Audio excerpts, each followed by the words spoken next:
Hey everybody, it's James Lindsay. You're listening to the new Discourses podcast, and it's time to talk about parental rights. I'm sure my Moms for Liberty out there will be very happy about this. Of course, some of you know I just went to Alberta, Canada, and did a parental rights tour there, and I spoke in 4 cities, Bonnyville, Edmonton, Red Deer, and Calgary, which all went very well. And I spoke about the issue of parental rights in Canada. I'm speaking about the issue of parental rights with Moms for Liberty groups across America. We're talking about parental rights with even Moms for America and some of these other groups, talking about parental rights with Turning Point USA. Why are parental rights being talked about? And this is kind of actually how I framed my remarks across Alberta, was by starting out by saying, why in the world are we talking about parental rights? Isn't it just kind of obvious that parents have the fundamental right to direct the upbringing of their children, including their care and their education, as well as their moral instruction and values?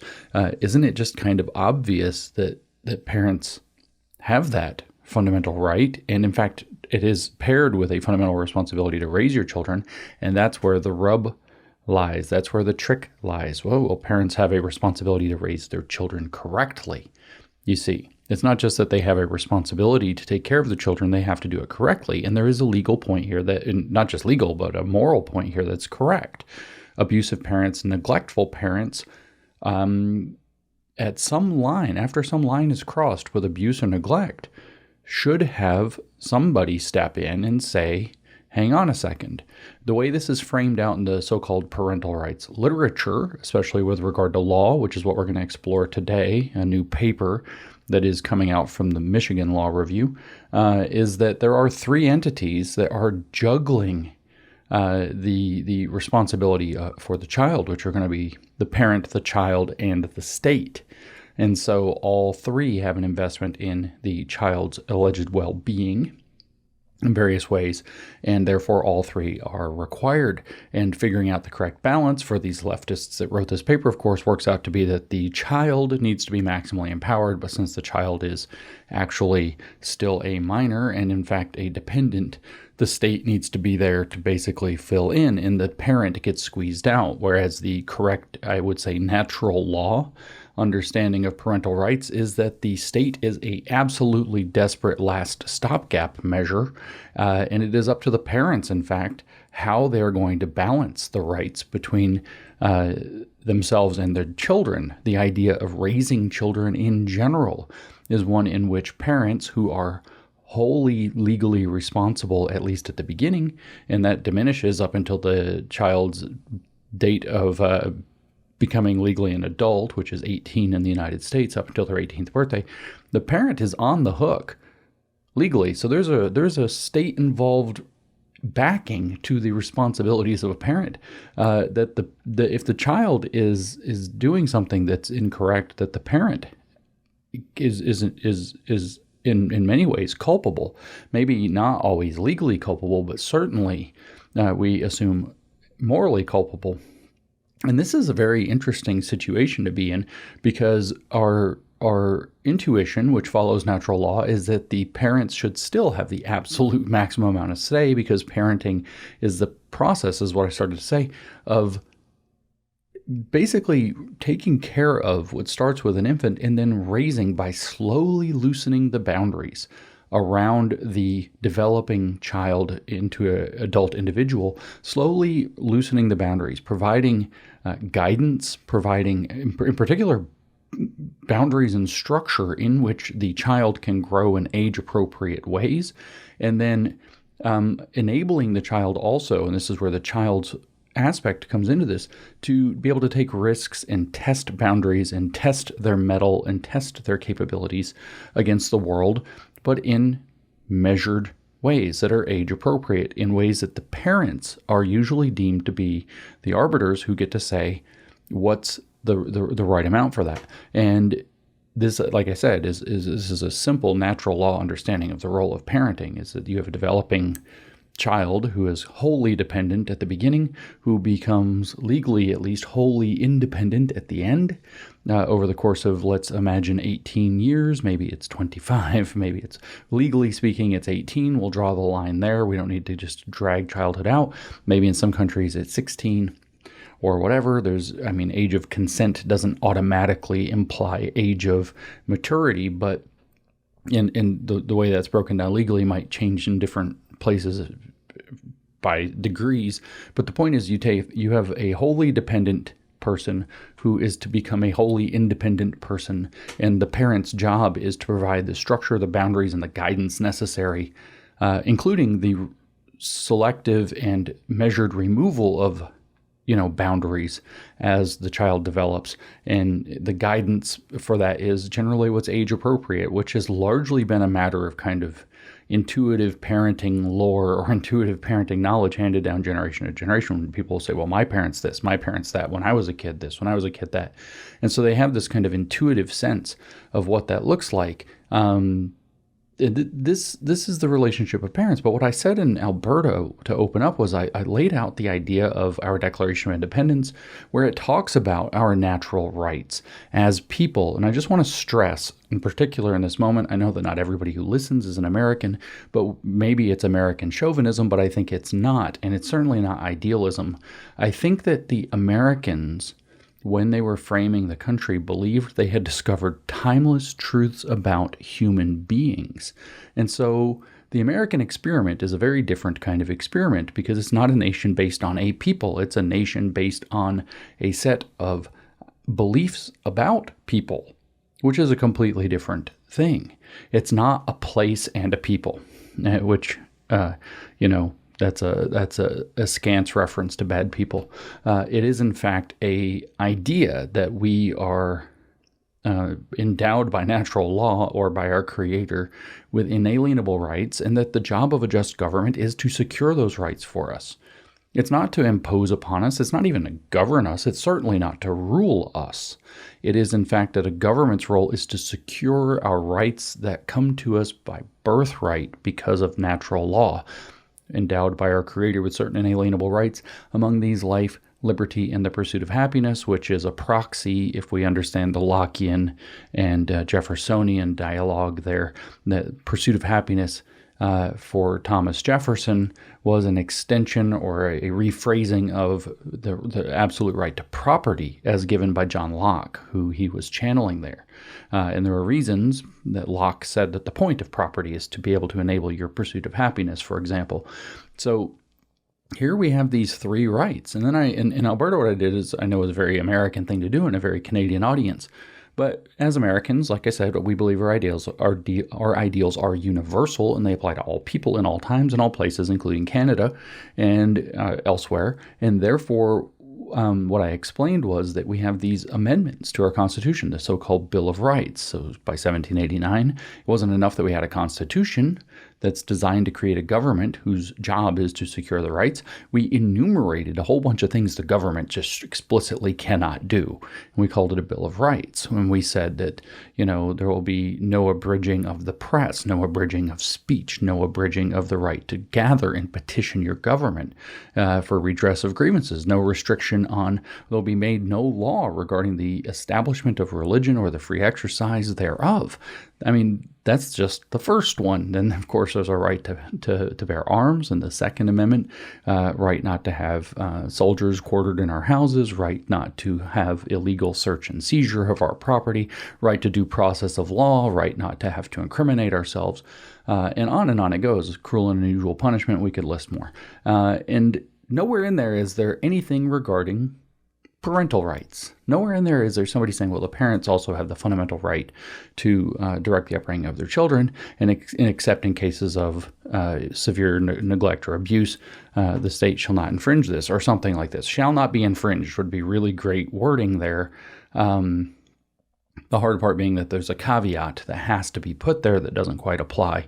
Well, it does apply actually with firearms. If you're a felon or if you're, mentally ill or something like that, you actually can be prohibited your Second Amendment rights in some sense. The same thing if you're neglectful or abusive. The same thing could be for parents, but otherwise shall not be infringed. Really should be in there. The fundamental right to direct the care and upbringing of your children is reserved to parents alone and shall not be infringed. Should maybe be a constitutional amendment. And I strongly suggest that maybe we start campaigning for such a thing, because we don't have such a thing. And the argument I gave in Alberta and Canada was that the reason we don't have such a thing is who in the F would have ever thought of it? Who would have thought that maybe the state owns your kids? Well, frankly, before the advent of frankly, socialism and communism in the kind of middle part of the 19th century, which if you're keeping notes at home is later than when the Constitution was written, until the advent of kind of the socialist vision for this communal humanity, nobody ever thought that the children would belong to anybody, in particular the state, ahead of their parents. Why write something so obvious down? Well, as many things are with the Constitution, I wish we could all go back in time and tell James Madison or whoever write it down like we're 5, because by the time we get to the 21st century, we're all a bunch of uneducated morons.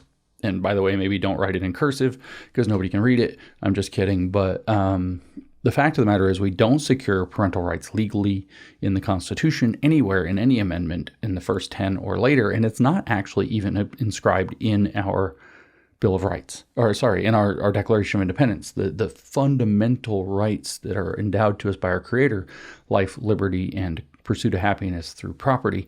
And we could argue about whether children are property or not, but you have this complicated thing when you start talking about people being property. The left has exploited that, even if it's correct that in some sense parents own their children. The left has exploited this idea to create a gigantic opening against parental rights, so it's maybe not the best way to frame it. You could say that by dint of their legal and moral responsibility for their child, they are also in some sense owners.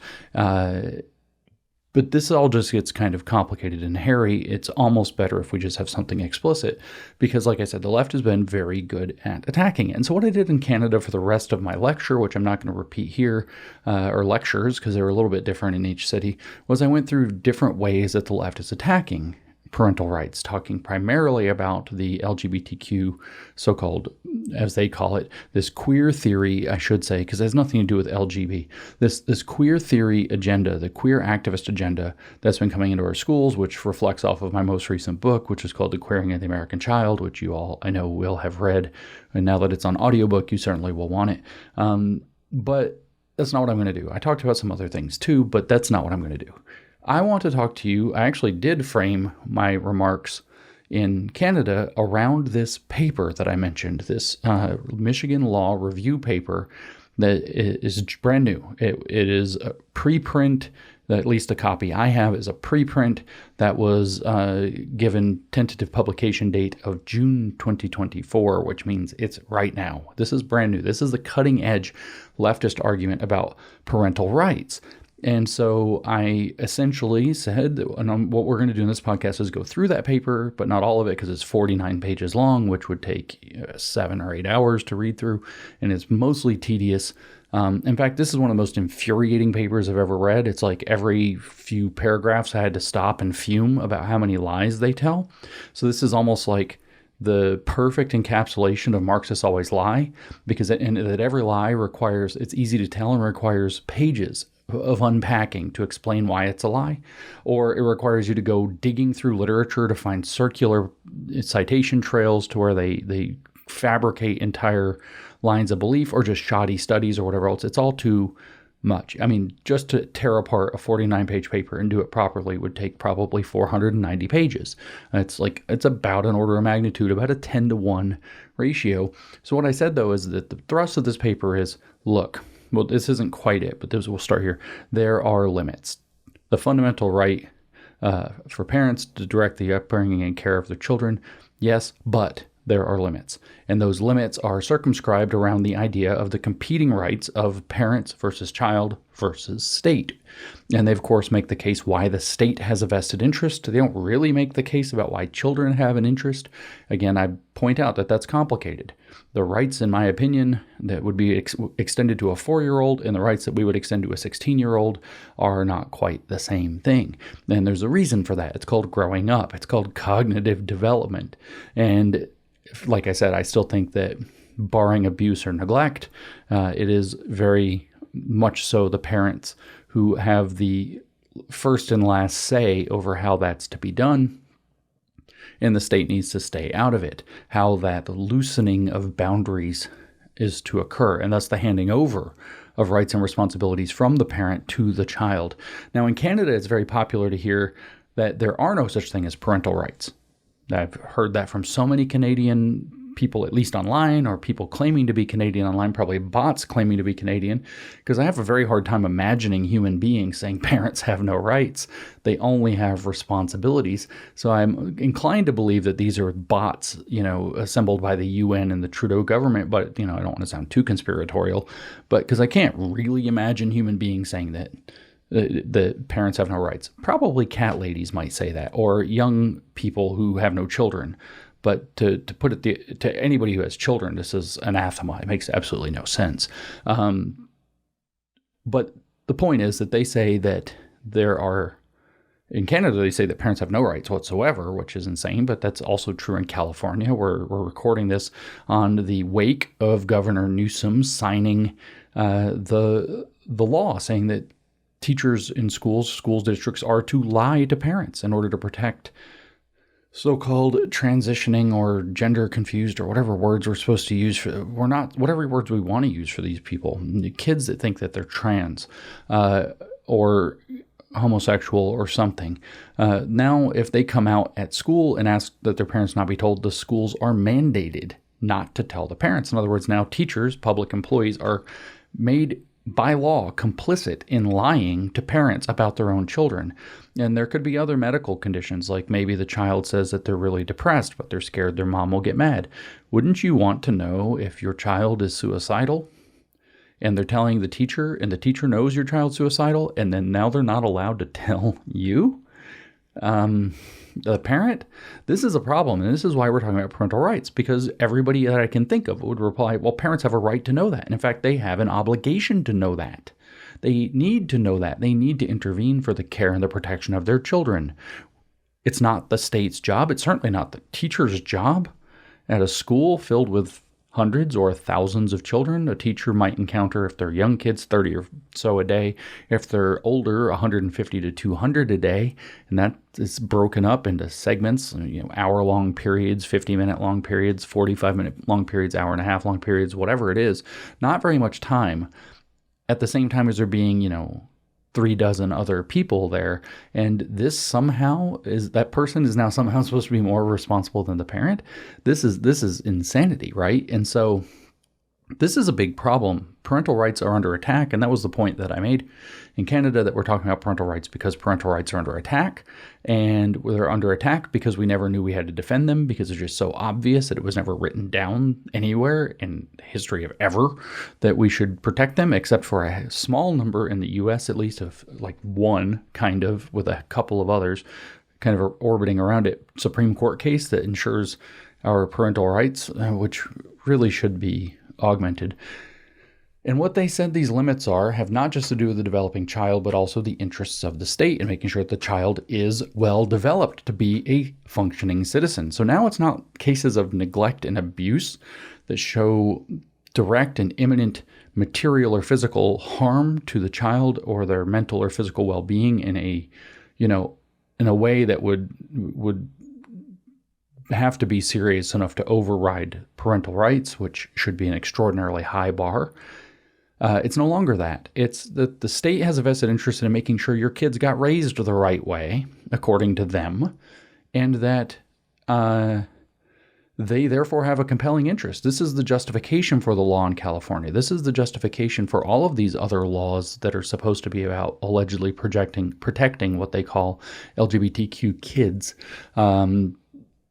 This is a justification for virtually all of the assaults on parental rights. This is the justification for putting mental health and other health care facilities in the schools, and often rigging it up so that the kids can get this health care, including the prescription of medicines, behind their parents' back without their parents knowing. This is the justification for Planned Parenthood to be doing not just sex education, but also providing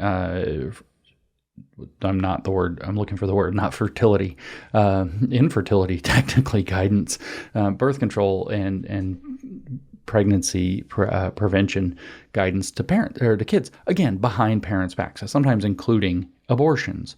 And the justification is, in fact, this is actually a justification for why they need social emotional learning in schools and why they have to have this character education couched in it with mental health attached to it, is because the kids don't just have to be taken care of, basic physical needs met, generally not abusive. I didn't even say a sustaining environment, not abusive environment.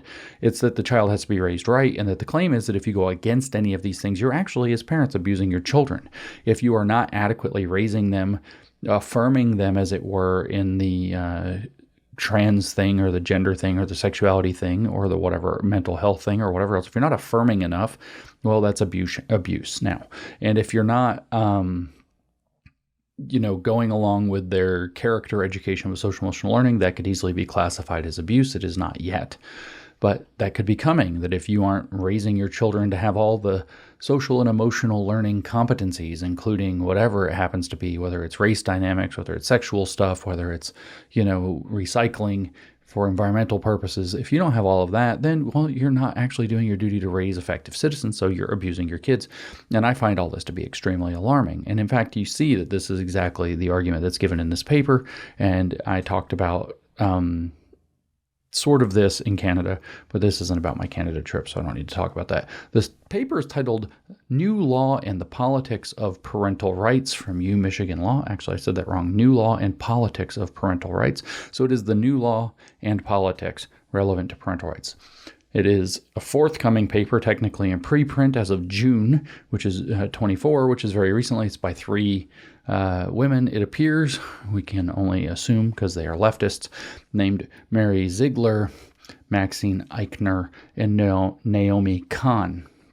And I'm going to read kind of selectively through this paper. I think it's still going to take a while because it takes a long time to read papers, but I want to give you basically a picture of what the new, most sophisticated argument against parental rights is. And why is there this argument? This argument exists because parental rights movements like Moms for Liberty and so on are fighting back and actually making major headway. Major legal success is actually occurring. We're seeing states pass laws. We're going to hear the paper complain about that. We're seeing parental bills of rights considered and sometimes, put forth into law.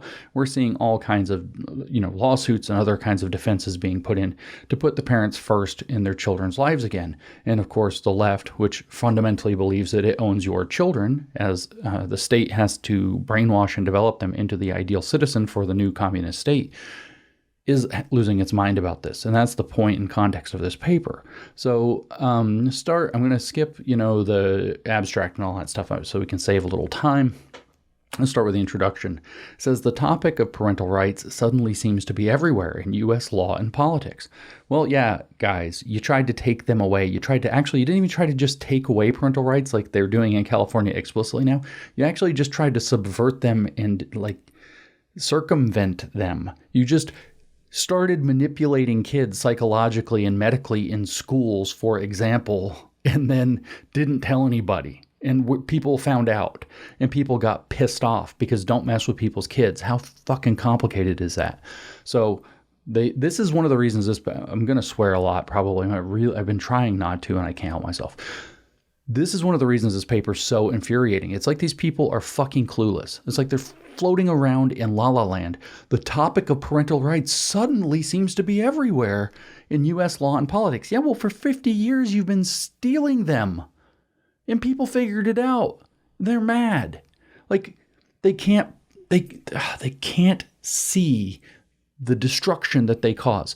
So I don't think that these people are proactive demons in the sense that a lot of communists and activists are. I suspect much more that these people are naive fools who actually believe the crap that they're spouting.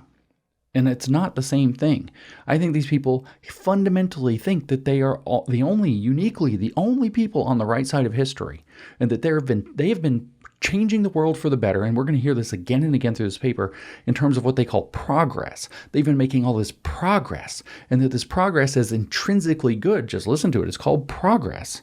Progress toward what, though? Progress toward a totalitarian state is what it actually turns out to be, that's designed to remold people spiritually, mentally, and emotionally, and maybe even physically into what they were always meant to be, which is to say, people who can actually manifest, socialism. And so, no, this isn't necessarily progress in the real sense of solving problems for people. This is actually progressive nonsense. But I think these people are true believers. I think they think that they've just been doing all this good stuff. And how come people are so mad? How could people be mad about all the good things we've been doing for a century with your kids? Anyway. It says, during the summer of 2023, federal courts in Kentucky and Tennessee issued preliminary injunctions against state bans on gender-affirming care. That's the first thing they're worried about. The Tennessee and Kentucky, along with many other states, in the last couple of years finally got off their asses and prevented sex change operations on children and puberty blockers being given to children and everything else that goes in with gender-affirming care, which might... These laws, as I've seen at least a couple of them in some of the states, certainly I've seen the one in Montana's, for example, up close, is they are so restricted to the medical side of things that it's actually frustrating. The social transition part gets completely left out. That's what they care about. And so, federal courts in Kentucky and Tennessee issued preliminary injunctions against state bans on gender-affirming care, finding that they infringed parental rights. The Sixth Circuit, however, reversed. So they aren't going to be able to medically sterilize and mutilate children anymore after literally driving them into mental illness and confusion. And they're freaking out because the Sixth Circuit said, whoa. This does infringe on parental rights. This is why we need a parental rights amendment that's strongly worded with phrasing like shall not be infringed that's very clear. But it says, according to the appellate court, that's again the Sixth Circuit, quote, parents do not have a constitutional right to obtain this care for their children. And I would agree. In fact, it's not even care. So that's a misnomer in the first place. But this is what they're freaking out about. This is the motivation for why they want to come up with this new way to trick people out of parental rights. In particular, not to trick people, by the way, not parents. They're not trying to trick parents. They're trying to trick judges. This is the legal horse shit that they're going to use to trick judges into taking your kids away for protecting them from leftist insanity. A little over a month later, in early November 2023, the Fifth Circuit heard an appeal case involving a father who claimed his parental rights were violated by regulations that entitled his children to confidential family planning services.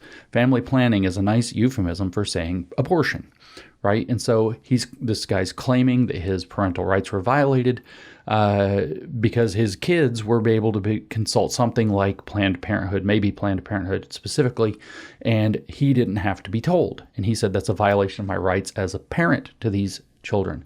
At oral argument, the attorney for the father claimed that the act infringed on his right to consent to his children's medical care as well as his liberty to raise his daughters to remain abstinent until marriage.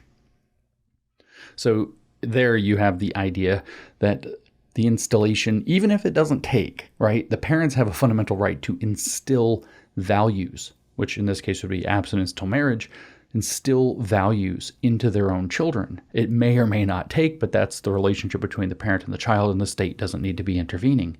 And third parties actually shouldn't be intervening is what this is saying. The same week as the Fifth Circuit's oral arguments, the issue of parental rights appeared in a district court opinion assessing an Idaho law that criminalized, quote, abortion trafficking, defined as helping a minor obtain an abortion without parental consent either within the state or in another state. The court held that parental rights did not justify the law. Meanwhile, legislatures have introduced or passed a slew of enactments that sponsors have asserted are justified by parental rights. Following passage of Florida's parental rights in education legislation, shout out Moms for Liberty, by the way, 10 other states have passed laws banning or limiting discussions of gender identity and sexual orientation in public schools. Now, you'll notice they didn't call it Don't Say Gay. Don't worry. That's all they call it for the rest of the paper. In addition, several states have passed laws mandating that schools get parents' consent before school personnel can allow a child to use a name or pronoun different from those assigned at birth. Listen to the things that they care about. Children having access to abortions behind their parents' back. Children having access to family planning, aka probably birth control and or abortions behind their parents' backs. Children having access to gender-affirming mutilation maybe behind their parents' back, or maybe with the state forcing the parent to affirm it and go along with it. The instruction in school and in neo-Marxist topics like queer theory and critical race theory. You're going to hear critical race theory explicitly in a second. In other words, exposure to a Maoist identity politics pressure pump to push the kids into the confused sexual and gender identities that are tearing them apart. So it says, in addition, several states have passed laws mandating that schools get parents' consent before school personnel can allow a child to use a name or pronouns different from those assigned at birth. So pronouns, which is the social transition process. The school wants to affirm it. Parents say, hell no, I don't want you doing that with my kids behind my back. If you're going to do it, you're going to have to get my consent. And they're trying to say, no, you don't deserve any consent for that. And then they say that this is what the point of this paper is to say is that all these things are people claiming parents' rights when they're actually trying to do is roll back the rights of all people, as we'll hear. Other enactments require schools to remove sexually explicit content in curricular and library materials. So they're worried about getting porn out of libraries and curriculum. Another 30 states have passed laws under the banner of parental rights that aim to ban the teaching of so-called critical race theory, a term that originated in legal scholarship, but which has been deployed in these laws to regulate ideas or scholarship. Sorry, I did say that wrong. Which has been deployed in these laws to regulate ideas or concepts related to race or racial justice deemed divisive.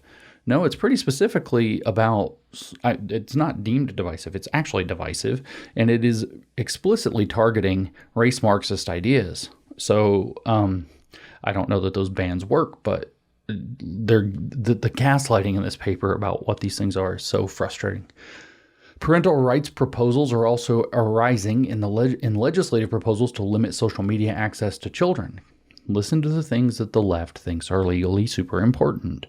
Consider that Instagram is supporting legislation that would require parental approval before anyone under the age of 16 can download apps.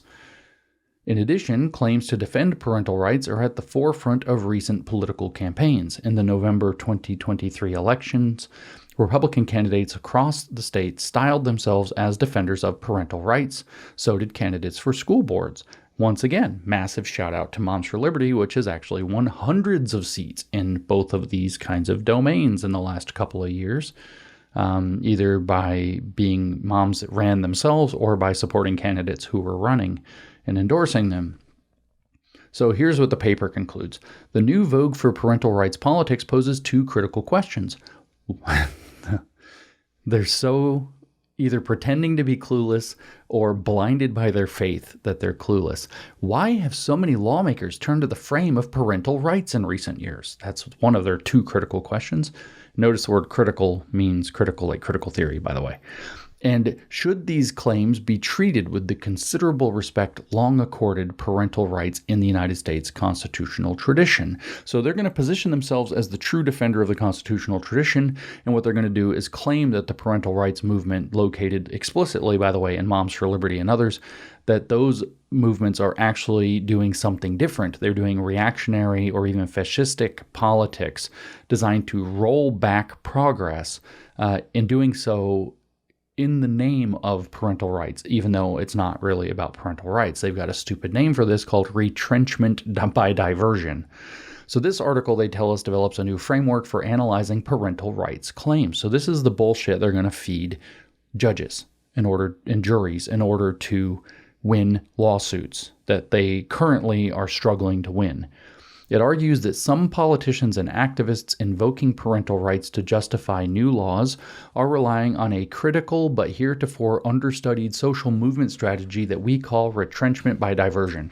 See, they know how things really work. They know people's real motivations. They know them better than everybody else because they're social Gnostics. So they know that you reactionaries who are resisting all of that whole laundry list of things that any normal person 10 years ago would have looked at and like, holy shit, what are they doing in the schools? They think that you wanting to roll all of that back is a strategy, a social movement strategy called retrenchment by diversion. So they're going to, what does that mean? That we're going to retrench old, pre-progressive social expectations and laws. We're going to retrench to an earlier time in history, undoing progress. We're going to retrench ourselves there, and we're going to do it by diversion, by directing people's attention to claiming that these are issues of parental rights. The strategy involves, so here's how they explain what I just explained, The strategy involves retrenchment in the sense that it seeks to stymie the future progress of equality-focused movements. That means communism and progressivism. And we do wish to stymie the future progress of communism and progressivism, as well as to roll back their existing gains. Oh, that's correct. We also want to do that. That is, in fact, not retrenchment. That's called stopping communists. That's called anti-communism. That's called protecting children. That's called getting a society back on track. So guilty as charged. That's what we're doing. But it's not retrenchment unless you wanted to frame it as retrenchment of the existing society that they're trying to radically overthrow. Whatever. To sidestep controversy, though, because everything is just about political, optics for these idiots. To sidestep controversy, though, this strategy diverts attention from its rights-reversing motivations. No, you just said progressive stuff. You didn't say rights. It's completely different. See how they've just blended those two things? It's rights-reversing motivations by supplying a more politically palatable rationale for its actions. Here, the long and valued constitutional tradition of parental rights. Well, no, that's actually not true. What we're actually trying in the parental rights movements to protect has already got a very palatable rationale. It's called protecting fucking kids. It's not complicated. This isn't at all complicated. We're trying to protect kids from communists and pedophiles. That's it. That's all that's happening. We want to let our children grow up as children in age-appropriate, developmentally appropriate ways without being fucked with by the state and without being fucked with by groomers. That's all this is. And we claim the parental rights that are inviolable and that are an issue of natural law as a palatable rationale for our actions. It's very hard not to get mad at these people. Here, the long and valued constitutional tradition of parental rights. See how they frame themselves as the reason why we value the constitutional tradition. We value the constitutional view of parental rights. Now let us tell you what it really is. And by the way, it's that we're basically always right. Accordingly, they say, while parental rights laws are aimed at minors, the ultimate goal of the retrenchment by diversion strategy is to roll back equality-focused rights for adults as well. So the claim is that this is actually an attempt to undo the civil rights movement. It is not. It is certainly not. It absolutely isn't. There's almost nobody involved in the parental rights movements, and certainly nobody in the center parts of the parental rights movements who have any interest in that whatsoever. And they say so all the time because they get accused of it all the time, and they say so again and again and again and again. And because Marxists always lie, they just project and assume, well, our opponents must be lying, which is what this paper is actually all about. We don't actually care about kids is what they're insisting. That's not real. We don't actually care about the relationship of parent and child being sacred. That's not what we care about, even though we say so again and again. What we actually care about is undoing progress in the sense of what they call equality-focused and rights-centered perspectives, or whatever the hell words they use. Seen in this light, parental rights laws attempt to roll back progress toward equality for women, Black, and queer Americans while concealing their ultimate ambitions. No, I'm sorry, you leftist pigs. No. We're telling you straight what we frickin' want. We're telling you straight why we're doing it. And because you're all a bunch of fucking whack critical theory conspiracy theorists, you think that there are ulterior motives everywhere. All you're doing is telling on yourselves, you guys have ulterior motives to brainwash our kids. You have ulterior motives to believe that you own our kids and you get to take that over. This is no. You don't get to psychoanalyze us and magically determine that there are other purposes here. And you will not find a single person who's of any prominence in the parental rights movements in any country whose purpose is anywhere related to rolling back civil rights for women, Black, or gay people in adults. You just won't find it. I'm sorry, drag queens don't have a fundamental right to dance and gyrate in front of children. They just don't. No one's trying to take away women's rights except the fucking drag queens and the trans that are invading their spaces, which is exactly what these parental rights things are trying to protect our girls from. It's so, do you see what I'm saying about how angry? It took me like 8 tries to get through the introduction to this paper because I got so mad so many times. While this article focuses on recently passed parental rights laws as an example of the strategy of retrenchment by diversion, that phrase just burns my balls. Legislators and movement activists have used this strategy in other contexts. Targeted restrictions on abortion providers, TRAP laws, which impose costly and medically unnecessary requirements on abortion clinics, were put in place by states hostile to abortion during the Roe era, ostensibly based on concerns for women's safety. Indeed, state laws banning gender-affirming care, P.S. that's mutilation, for minors are themselves a prominent example of a retrenchment by diversion strategy. Really? Well, why don't we go visit the WPATH files or the WPATH tapes or the WPATH exposures from Alabama? Or it turns out gender-affirming care is a fraud. It is a child-mutilating fraud that everybody can see for what it is, except you lunatics. Everybody else can see it. Even Europe has been like, holy shit, what are we doing? Let's stop. Only in the United States and Canada and maybe Australia and New Zealand are we still butchering children under this euphemism of gender-affirming care. The whole charade at the time of this thing's publication is falling apart. If it's a bus, the wheels are off, it's sliding down the hill, sparks flying. It's basically done. It's exposed. And here it is. Indeed, state laws banning gender-affirming care for minors are themselves a prominent example of a retrenchment by diversion strategy. No, they are not.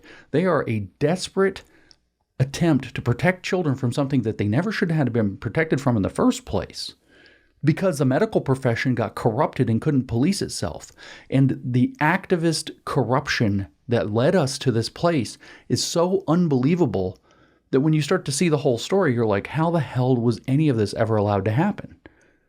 But what do they say? Well, these laws have been justified by legislators based on concern for the medical risks such treatments pose to children. Yeah, no shit, like sterilization, like bone density loss, like removal of healthy body parts that will not grow back, to treat a mental illness that it can't treat. Yeah, we're pretty concerned. Yet, as physicians and courts have pointed out, so some fabricated artificial horseshit, as physicians and courts have pointed out, states have not sought to regulate other treatments that pose similar risks to children. There are no similar treatments. There are no similar treatments. There are none. Treating precocious puberty is treating an endocrine disorder in young children. You can pause that using things like Lupron, the puberty blockers. And you can say, but what about if it's reversible? You don't block it during puberty. You block it before puberty. And when puberty starts, it's not just sexual maturation that's happening. It's not just the awakening of follicle-stimulating hormone and other gonadotropin-releasing agonists or whatever the hell it is. It's not just that. Your body's developing in like 30 ways at once, and those things happen synergistically to some degree. And so when you pause it and then release children to go through their natural puberty at the correct time, you pause that. That works with some serious side effects. And that is a medical treatment to deal with the fact of precocious. This is so just enraging that they try to mix things like precocious or late puberty in with a mental illness about one's body status. And so the treatments must actually be exactly the same. We could talk about endocrine treatments. We could talk about surgical treatments. Oh yeah, they say sometimes young women have, breast cancer or something that develops in their teen years, so we have to do mastectomies. That's not the same thing as removing healthy tissue. But what causes it to be treated as though they're equal is that pose similar risks to children. And no, they don't, in the case of puberty blocker, no, in all the cases, it does not pose similar risks to children. It poses in a very, very narrow set similar medical risks in the short or immediate term. It does not have, it's infuriating. I told you. This article, now listen to this chutzpah. This article makes 4 key contributions to legal literature. No, it doesn't. This article belongs in an ash heap. First, it uncovers the relationship between current movements for parental rights laws and past attempts to roll back rights reforms based on the rhetoric of parental rights. In case studies drawn from struggles around racial integration, LGBTQ plus issues, and abortion, in other words, all the leftist horseshit that they usually do to try to activate who? Racial minorities, sexual minorities, and feminists, which are the first of the three groups that Herbert Marcuse named in the 1960s as the coalition to build to radicalize the country, we demonstrate continuities across time. No, what they do is they say, look at what happened during busing, and so this thing that's happening now looks kind of similar, so it must be the same thing. And show, no, they do not show. As a mathematician, they certainly do not show. Show is a very strong word. And show how parental rights rhetoric has long been used by activists to divert attention away from controversial goals. That is so much bullshit. Second, we elucidate retrenchment by diversion as a movement strategy and explain why parental rights rhetoric works as such an effective means to accomplish this strategy.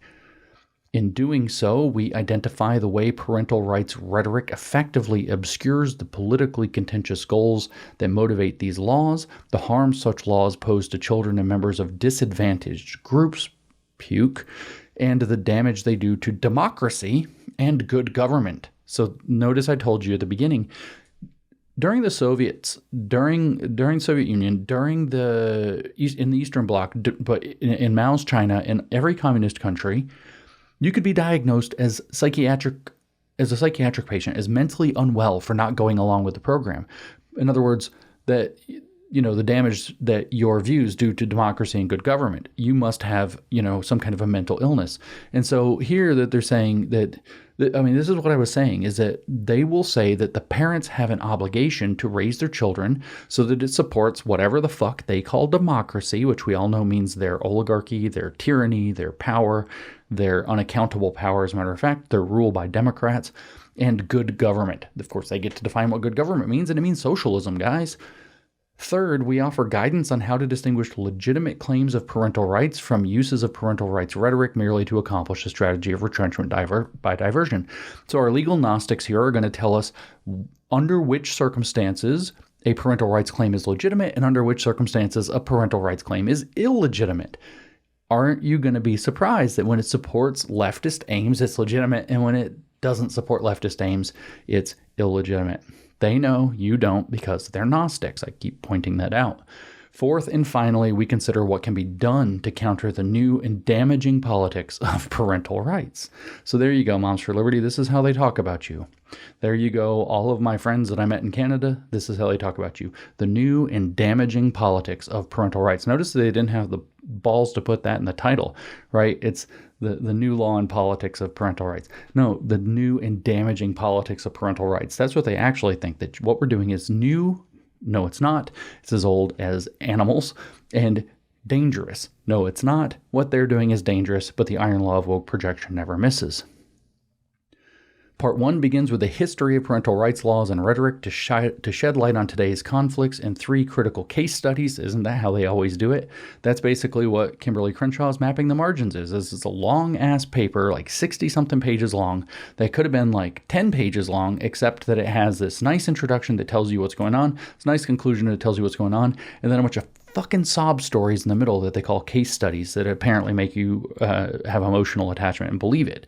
In 3 critical case studies involving sexuality, abortion, and integration, this part explores the ways in which both movement activists and politicians have tried to undercut existing freedoms by advancing claims about parental rights, using them to disguise an incremental and far less modest program of change. So we're all lying. We're actually radicals. We want to go back to the 1950s or 1850s or 050s or something, and we're lying about it using parental rights. I'm not going to read much, if anything, from part 1, though. Just a tiny bit, actually. I don't want to go through their stupid case studies. Part 2 turns to the current era to describe the political, social, and economic circumstances that have moved parental rights to the political forefront during the past few years. Part 3 considers why parental rights laws so effectively accomplished the strategy of retrenchment by diversion by presenting the more controversial motives of legislators and activists in the guise of parents' loving desires regarding their children. In doing so, we show that parental rights rhetoric obscures the risks these laws pose to children and disadvantaged groups, as well as abrogate critical government responsibilities for children. I told you, this is what they think it's all about. The state has a right to your child because there are critical government responsibilities for children that they have to make sure are met, and parents probably won't do it. That's why they point out that they have master's degrees and you don't. And we're going to come back after I'm going to finish this part 4, part 5 of this introduction, and I'm going to come back. I'm going to tell you about spellbooks, because we need to understand that this is a spellbook, and I want you to start understanding how leftist literature works as a spellbook, how it casts a spell on you, and that spell tricks people. It mystifies them. It bewitches them. And if you read leftist literature thinking it is a good faith activity instead of a grimoire, which is an old word that means a witch's spell book that casts a spell on you while you read it, then you don't understand what you're reading. The mystification's happening while you read it, so that by the end you're nodding your head and you agree and you've bought into their politics. But anyway, let's finish the introduction and I'll explain that. Part 4 offers an analytical framework for distinguishing the strategic use of parental rights rhetoric from laws that comport with our constitutional jurisprudence. So they're going to be the extreme arbiters of the Constitution in regard to parental rights, and you, the parent, obviously without your law degree, will not be. And part 5 concludes by reflecting on ways to counter the new politics of parental rights, ensuring both that mere strategic claims of parental rights are challenged and that the appropriate constitutional balance between children's well-being, parental rights, and governmental interests is maintained. So there's that triad that I told you about, the dialectical triad. Okay, so spellbooks. This thing's a spellbook. Here's how a leftist spellbook works. They have their little introduction. They get you introduced to what the idea is. Then they have this structure. Part 1 begins with a bunch of sob stories. They get you emotionally invested. You start looking at these case studies and you say, oh no, they have a point. Oh, but don't they have a point? Of course, they're mistelling their story. They're writing tons of assumptions into it, but it does, the way they write it makes it look really bad. They say, tell you a story. Notice the story structure gets you involved. You become invested in what's going on. They tell you a story, and they paint the story in a way to where you're nodding along thinking, well, it may not be like that in every case, but they have a point. And now you're already mystified. Then, that's part 1. We begin with 3 critical case studies to show you in the past how similar things were used for bad purposes. So now you're thinking, well, maybe they have a point there, so maybe it was used for bad purposes, even if, but what about now? I don't know. Part 2 turns to the current era to describe the circumstances that have moved everything up to the front. Oh, so look, it's not actually different than it was back then, and you're put under the spell. And then part 3, they hit you in the face with that this is all actually a strategy being used by the other side to undo good things. And you've just seen how it used to be really bad, and people use the same ideas to keep the bad things going, and they pulled on your sensibilities, and then they connected it to the present era. And now you're kind of, if you followed along and thought this was good faith and you took them in for the way they seem to have written it, you're probably now under the spell. Then they tell you why they are the ones who can understand the situation and other people can't. So they set themselves as the experts that must be deferred to. And then they reflect upon ways that they can manipulate this for the future. And that's how they put the spell on you. That is the spellbook process right there. So that's our introduction to this paper, and I have to check my notes real quick to find out where I'm going to read next. So I want to read the introduction, just a little bit more than a page of part 1. I said I wasn't going to read that, and I'm going to skip to the beginning, the intro of part 2, and a little bit from part 2, and I'm going to read a little bit from part 3, and then kind of the money shot, and then I'm going to skip all the way down and read from the conclusion to you. So we turn now to Part 1, the history of parental rights diversion. This is where they're going to claim that historically, like with busing and LGBT stuff and so on, parents claim parental rights to basically protect their children through bigotry. And it's not even protecting their children. They just used parental rights as an excuse to be bigots.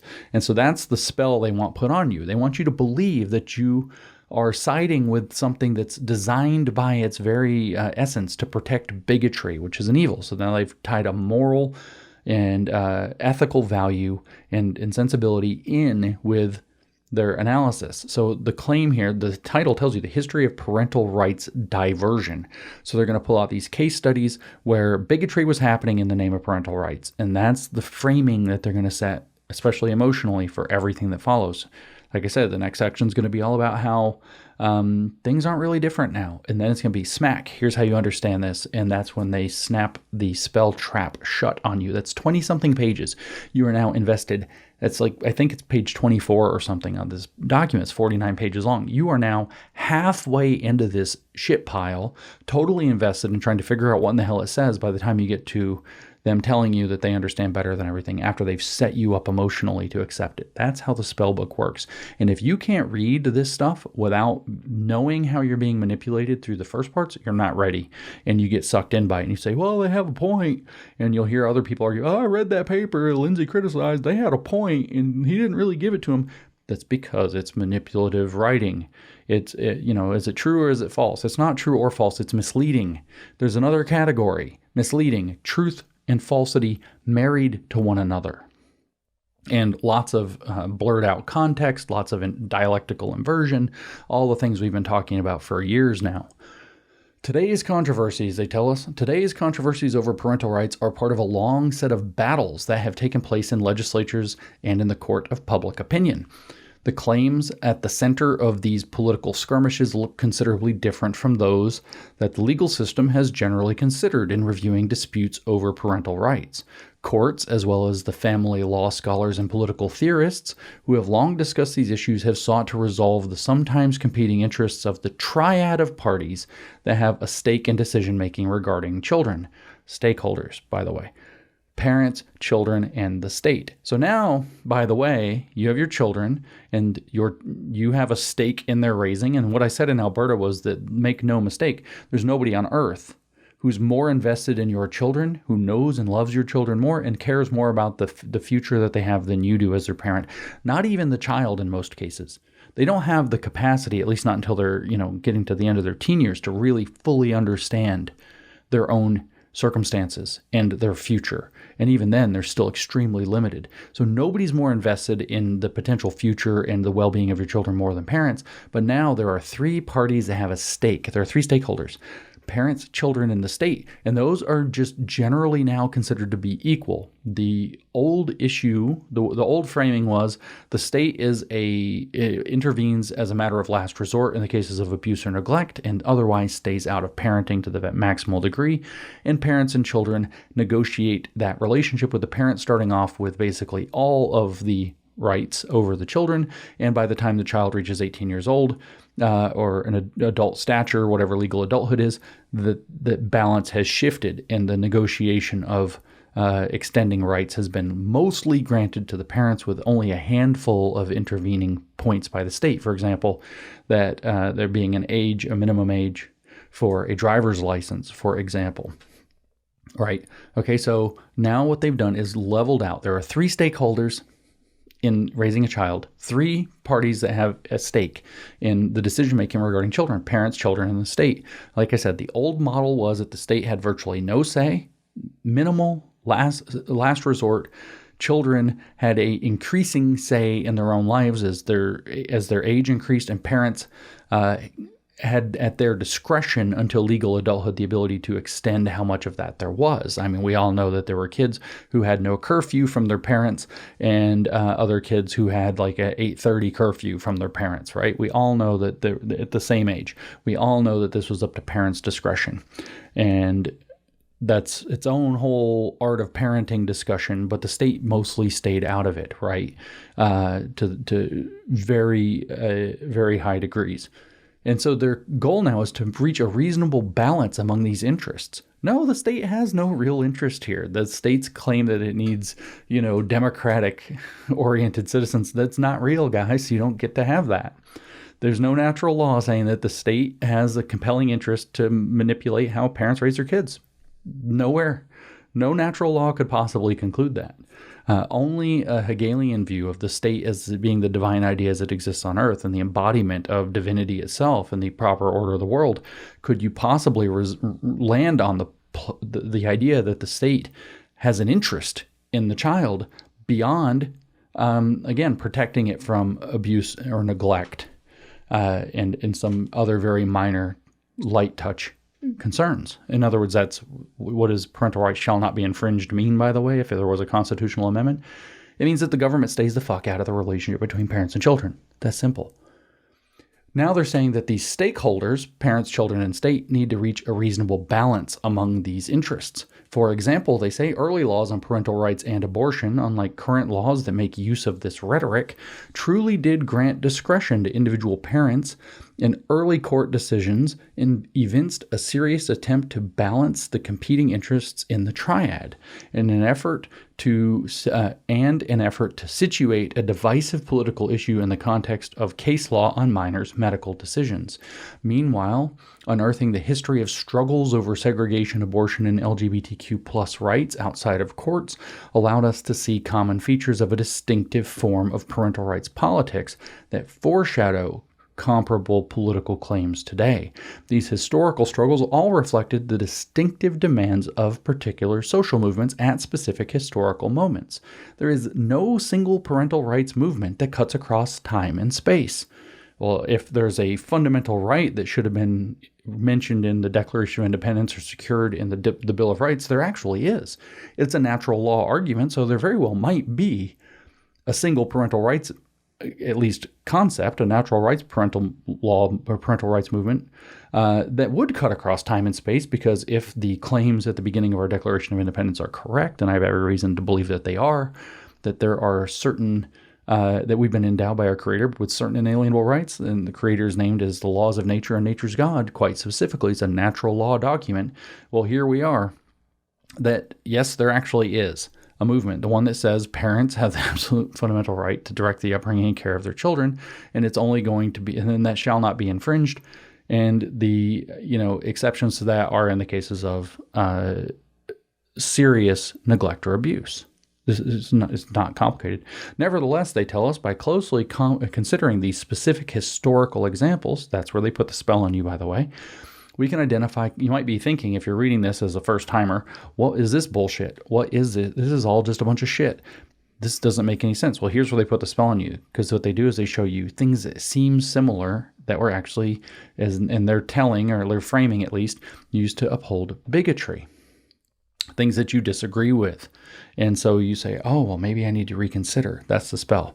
So by closely considering these specific historical examples, they say we can identify common threads in parental rights discourse that deviate from the constitutional principles governing parental rights in court.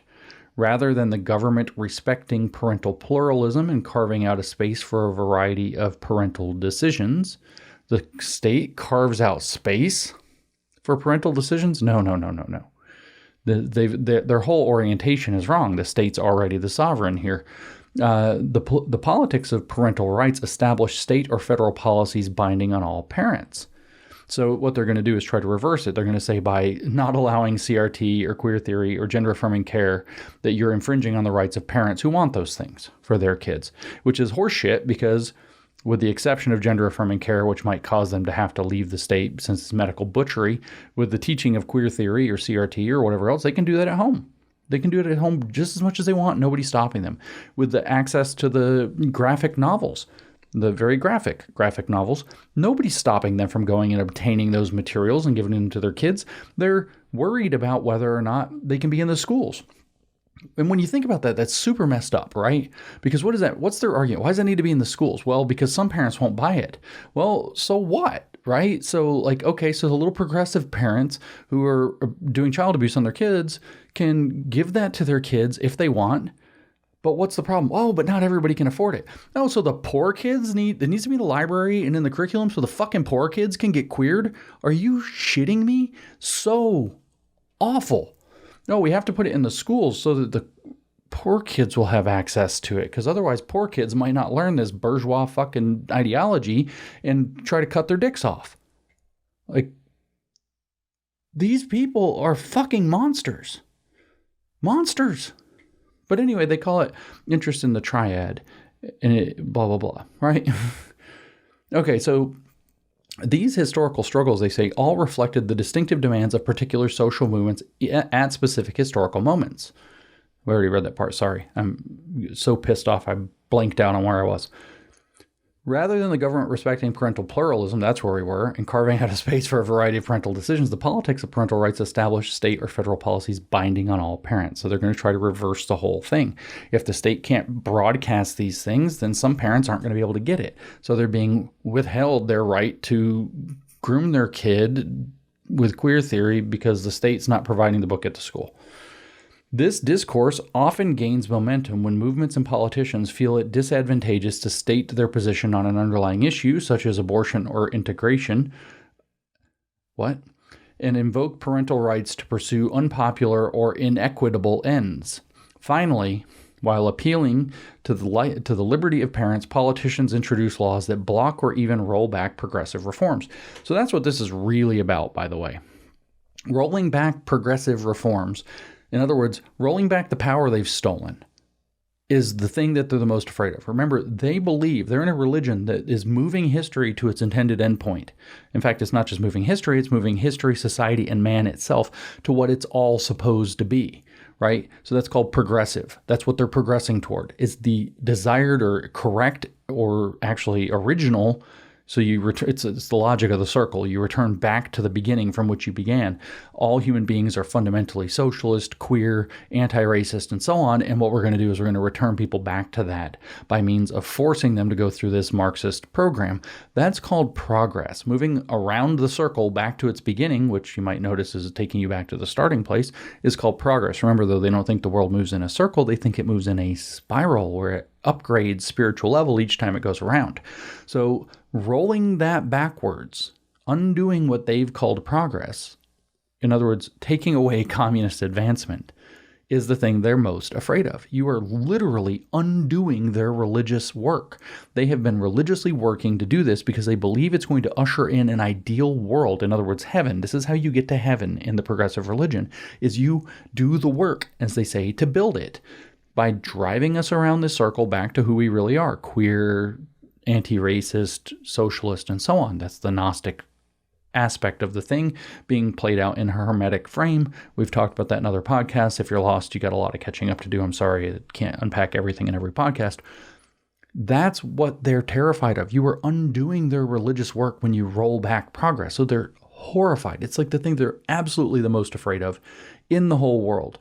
And so that's actually what's underwriting this, is they know that if parental rights get in place, that they're not only not going to be able to continue brainwashing kids in the future, that we're actually going to start rolling back the things that they've worked so hard over the last 50 years to put in place, or 100 years. And we're going to actually protect kids from them, which they're extremely worried about. I'm going to skip. So how long are these case studies, right? This is page 7 of this document, and part 2 starts on page 20. So they have 13 pages of casting the spell sob stories.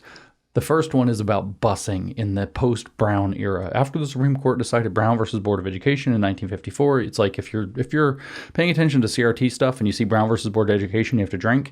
It's a total drinking game. The other thing is if you see the words affirmative action, you have to drink. And if you played that game and you used both, you would die. You couldn't read a single CRT paper because it's really all they ever do. And then they're talking about busing, and their argument is that, I'm not going to go through all these, but I'm just going to mention it, is that parents claim the parental right not to have their kid in black schools. That's basically what it boils down to. And they make a big deal about it. Then the rest is about LGBTQ, about abortion. These are the things they care most about. Skipping down to section 2, part 2. There are 5 parts. Part 2, why now? Remember, they're mystified by this. They can't figure out that after us figuring out, we trusted them for 50 or 100 years, and they slowly eroded, stole, subverted, and circumvented parental rights. And finally, people noticed, and they got pissed off. And so they're like, why now? The new movement politics of parental rights. That's the title of this section. Part, I should say. Why now? The new movement politics of parental rights. See, it's a movement, a political movement. Hey, Moms for Liberty, you're mentioned a lot in this paper, by the way. So is Chris Rufo. There is, as part 2 shows, which I don't understand why they have this. I mean, it's a preprint, so maybe clearly they meant part 1, but they have part 2 at the beginning of part 2. But this is their conclusion of what their case studies gave them, the magic spell part, right?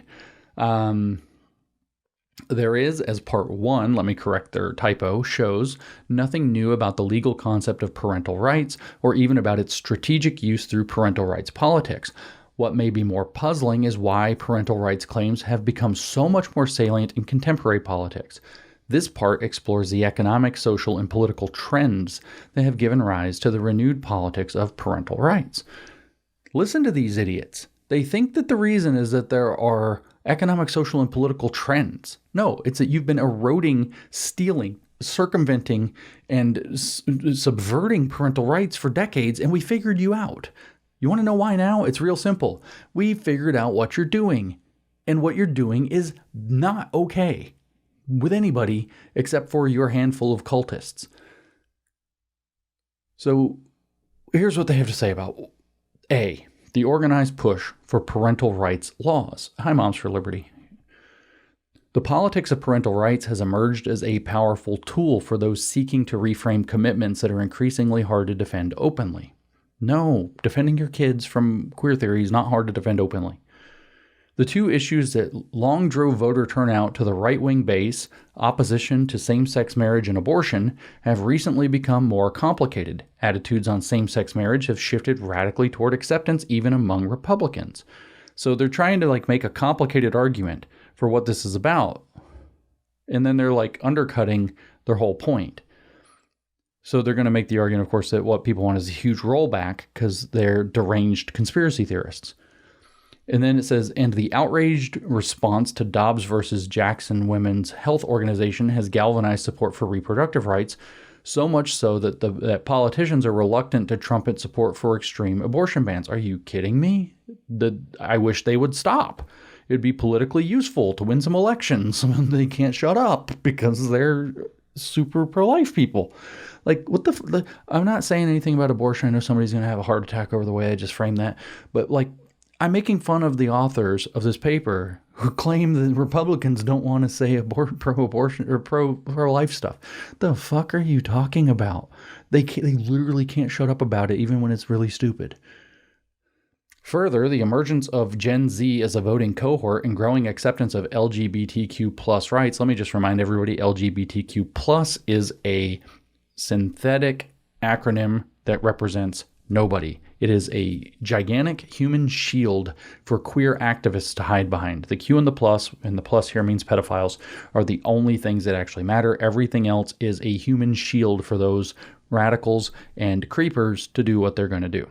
But it says growing Gen Z as a growing voting cohort and a growing acceptance of LGBTQ plus rights has increased the political cost of denigrating trans people directly or describing same-sex attraction as a disease. Well, I don't know about same-sex attraction, but certainly trans is mental illness. It just is. The murder of George Floyd, oh Jesus Christ, drink. The murder of George Floyd and the mobilization of the Black Lives Matter movement revealed the extent of changing attitudes about racial justice among younger Americans. No, it didn't. It was a communist mass line, gigantic psychological operation that sucked in tons of people who are starting to wake up from that bad spell, who themselves, they say, more often belong to communities of color. What the hell is a community of color? This is more communist jargon is what it is. The politics of parental rights presents an alternative means to undercut efforts to teach about race in American history. No, it doesn't. It removes the race Marxist approach from doing so, or move toward further acceptance of diverse sexual identities. Well, you open Pandora's box on that one because there really aren't that many sexual identities, not in the sense of really identities. And you tried to tell us that there were hundreds of them and that there's gender identities and that people, children, need surgeries to figure out who they really are. You cross some lines there. And parental rights rhetoric is not just any tool, they tell us. It allows politicians to effectively code switch. Oh, coded language. Iron law of oak projection time. Toggling between conversations with base voters on the one hand and independents and moderates on the other. In the past, you mean phrases like gender-affirming care, which sounds totally benign and even kind of good and super positive, but means mutilating kids, right? Is that what you mean by code switching? Is that what you mean, guys? It is. It's exactly what you mean. In the past, as in the present, the most zealous advocates understand parental rights claims as a proxy for other beliefs and demands, and are often told as much by social movement organizations and political allies, yet politicians can use the language of parental rights to reach moderate voters on the same issue. So what they're saying is that the politicians really want to do gay bashing, but if they call it parental rights, then they can sneak it by people. You see, because again, this is really the iron law of woke projection. This is a pinnacle example of, I mean, this paper is a smorgasbord of leftist bullshit. Like every point that I think I've ever raised in a podcast like comes back in this. And in this case, the iron law of woke projection is not missing because they code switch. They speak in coded esoteric language that has an exoteric meaning that other people understand. It's called conceptual polysemy in the fancy language of nerds. And what they do is they say things like, we care about diversity, or what they actually mean is diversity to the prevailing hegemony. In other words, diversity to American values or institutional values. In other words, what they mean is bringing in radical outsiders. And they know that, but everybody says, but diversity is our strength. And so they are telling on themselves that they think that there's always a secret ulterior political motive hiding behind nice language. I'm not making this up. I'm not figuring this out from having read 18 billion pages of their literature. Bella Dodd in 1953 gave her testimony. Defected Communist Party USA member gave her testimony to the House Un-American Activities Committee. It's actually called the House Committee on Un-American Activities. I should point that out. And she explicitly said this is what communists do. They hide behind the good words, which they take for themselves, and apply the bad words to other people. And she gave specifically the example in 1953 that communists don't like fascists, so therefore they're anti-fascists. So anybody who is against communists must be anti-fascist, which the antis cancel out, and therefore you must be fascist. It's the exact same thing. So they could come out and say stuff like, oh, we're anti-fascist. And a lot of people are like, yeah, I'm anti-fascist too. But what they actually mean is communist. Or I'm pro-democracy. But what, as Lenin said, true democracy can only be realized under communism. So what they really mean is communist, which is one we're very familiar with right now. And so these people go on to say, after iron law of woke projecting that they code switch, that is why the same suburban mothers in Virginia who rejected Donald Trump in the 2020 presidential election embraced Glenn Youngkin's campaign for parental rights in schools, leading him to victory in his 2021 gubernatorial campaign. No, it's not. His opponent, was it Terry McAuliffe or was that the previous governor?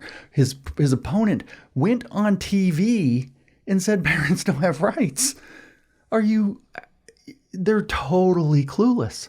They have no idea, or they're just lying. What happened was parents saw that their rights are being eroded, stolen, and subverted. And they got pissed off and voted for the Republican who was campaigning to protect them.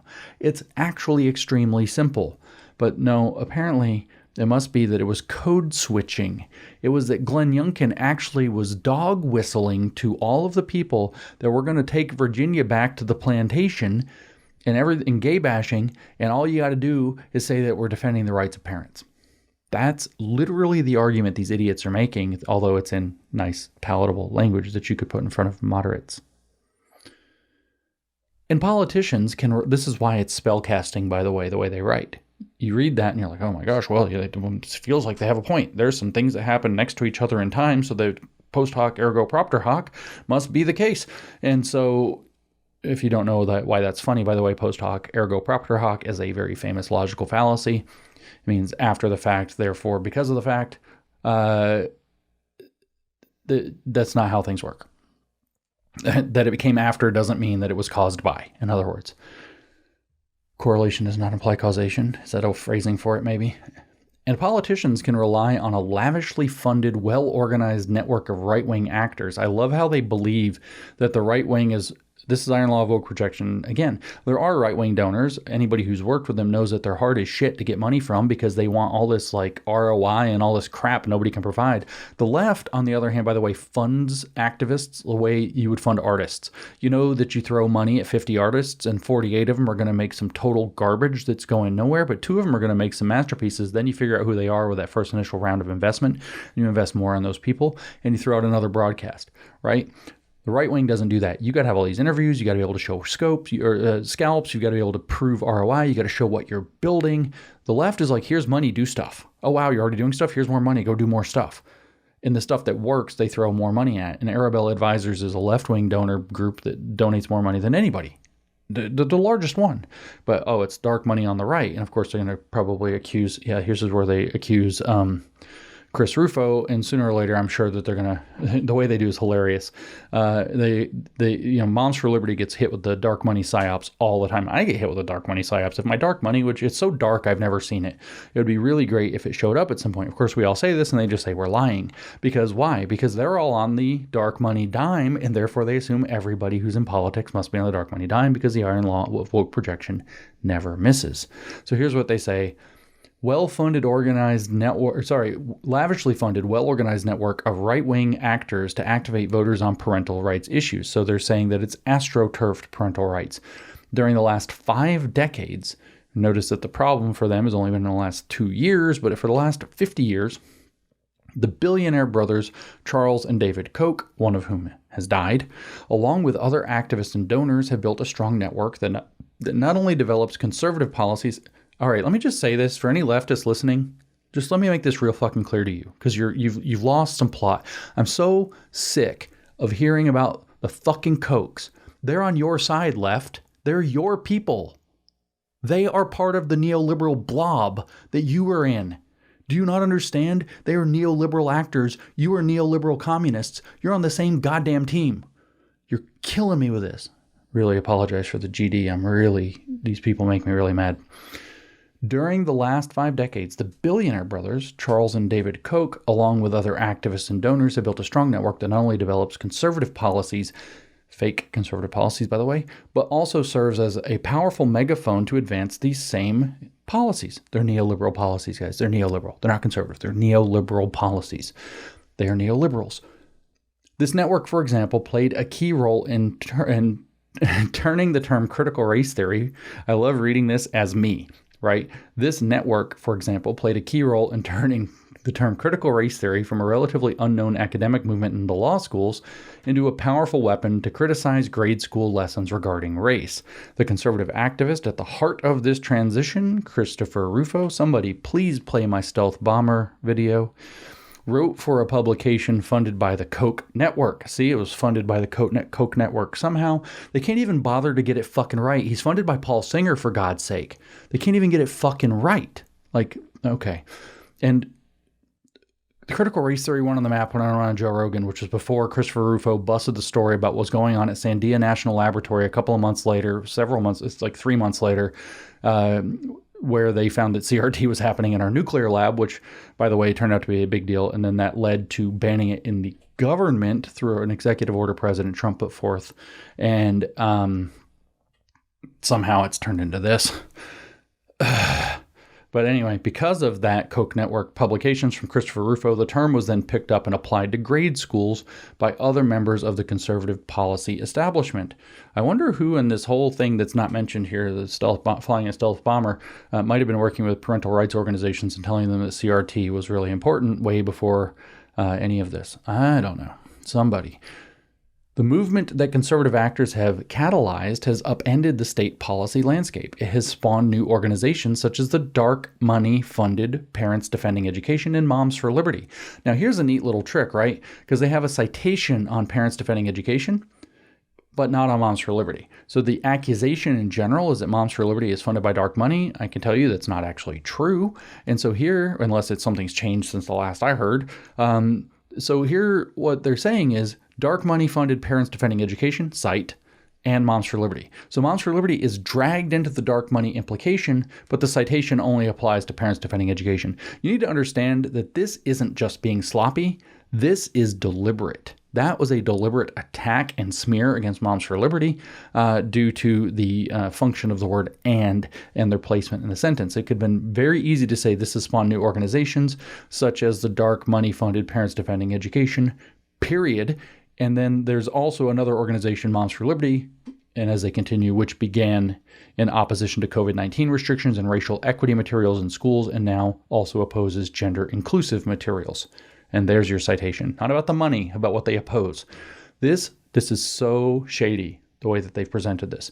This movement has also mobilized parental rights rhetoric to restrict what schools can cover relating to gender identity. Well, good. Like I'm telling you, hey, conservative donors, do you hear the scalps?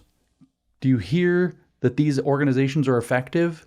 The ROI is there. They're making a difference. Give them money. Conservative elites have also mobilized parental rights in the context of abortion. After the Supreme Court's decision on Dobbs, a wide variety of anti-abortion groups explored the possibilities of laws directly prohibiting out-of-state travel for abortion or extraterritorially regulating the conduct of actors. The reason for these bills was clear. Patients could circumvent state abortion bans by traveling or obtaining abortion pills from out of state, unless conservative lawmakers could either restrict travel or regulate out-of-state actors. Did you happen to remember, though, that they were like, first of all, there were people saying we'll mail you stuff like that? Well, if you're in a state that bans it, we'll mail it to you from, say, California. And literally, California was paying people. We'll pay for you to come get an abortion. Companies were paying people to travel to get abortions if they wanted to. Don't you remember that? This wasn't the individual decisions of people. This was subsidized. And there were active campaigns to try to get around the point of the state. The state had to be able to do something. So they tried to prohibit that. And this is what you end up with. This is paper being written. But again, let me just reiterate what they're focused on. Minors getting gender-affirming care and abortions and being subjected to LGBTQ and CRT Maoism in schools. The reason for these bills were clear. I already said that part. Sorry. So far, the only such bill to pass is Idaho's, quote, trafficking law, which turned into the politics of parental rights, the politics of parental rights to justify making it a crime to help an unemancipated minor cross state lines to obtain an abortion in the absence of consent from a parent or guardian.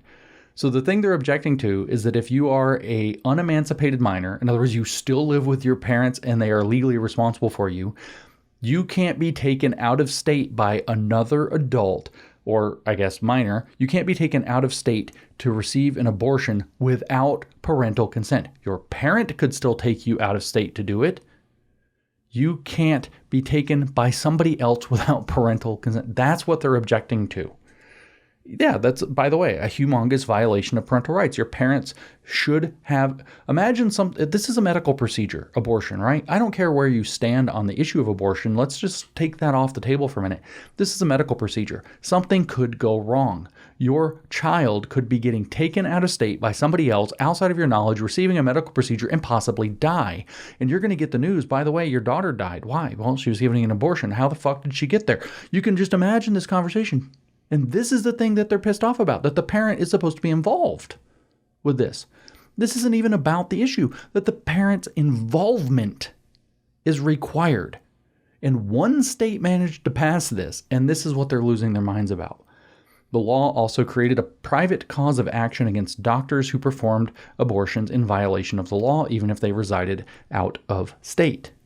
That's what they're upset about. The concept, they actually focus I was trying to figure out how to organize this podcast, and I was like, I don't want to read all this damn abortion stuff. I was going to skip a bunch of it. But it's like they focus on it so much. They're obsessed with this. The concept for the Idaho bill came from a model law developed by the National Right to Life Committee, a leading incrementalist anti-abortion group. That's what they do. In the aftermath of Dobbs, the organization stressed the importance of broad extraterritorial regulation for all pregnant women, particularly with respect to abortion medication. But in the shorter term, it advocated a parental rights strategy that prioritized new laws to prevent the trafficking of minors for abortion. Notice that all you had to get is parental consent. But they don't want parental consent, because the state and the child are meant to now collude against the parent who's trying to control the child. That's the dynamic, right? So the dynamic is that kids used to be subject to their parents, and the state, unless they were literally being abused, nobody's coming to their rescue. They are under the dominion of their parents, because the parents are fully responsible for them and are the single most invested people in their futures, who have the capacity also to comprehend their futures. It's not to say there aren't bad parents and so on. So the state becomes this kind of like arbiter of last resort when there's abuse and neglect that are past a rather substantial threshold. But otherwise, the child who often is trying to buck the boundaries placed down by the parents, has nowhere to turn except that, you know what, my parents said it, the law is laid, and that's it. Here's a story from when I was a kid. I yelled at my mom and told her that when I was like 8, and I told her, I think I got grounded or something. I told her she was violating my constitutional rights. I didn't know what my constitutional rights were. I was 8, but I knew to say that because like social studies class or something. Like social studies, by the way, is not a real subject. That's a communist subversion of actual subjects like government and civics and history and geography. But anyway, I told my mom, "You're violating my constitutional rights." And my mom said, and this was it. This was the end of the whole discussion. She said, "And this country is a constitutional republic, and outside of these doors, when you're an adult, you have your constitutional rights. But in this house and under my power, this is a monarchy, and I'm fucking queen." And I went back to my room. And so that's the way it was. Children, in other words, basically were subject to what their parents said, except in cases of neglect and abuse, because that's how it should be, because that's the way that the natural rights things work. Natural rights, by the way, you don't even have to invoke God, you can, is located in the fact that nobody on earth knows and loves their children better and is more invested in the potential future of their children than their parents, not even the child most of the time, although that increases as the child becomes a teenager and eventually a young adult. Hence the slow transfer of rights from parent to child as they grow.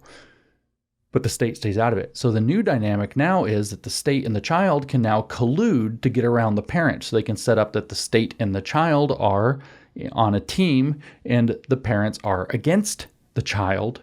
And so they can wedge the child away from the parent and toward the state.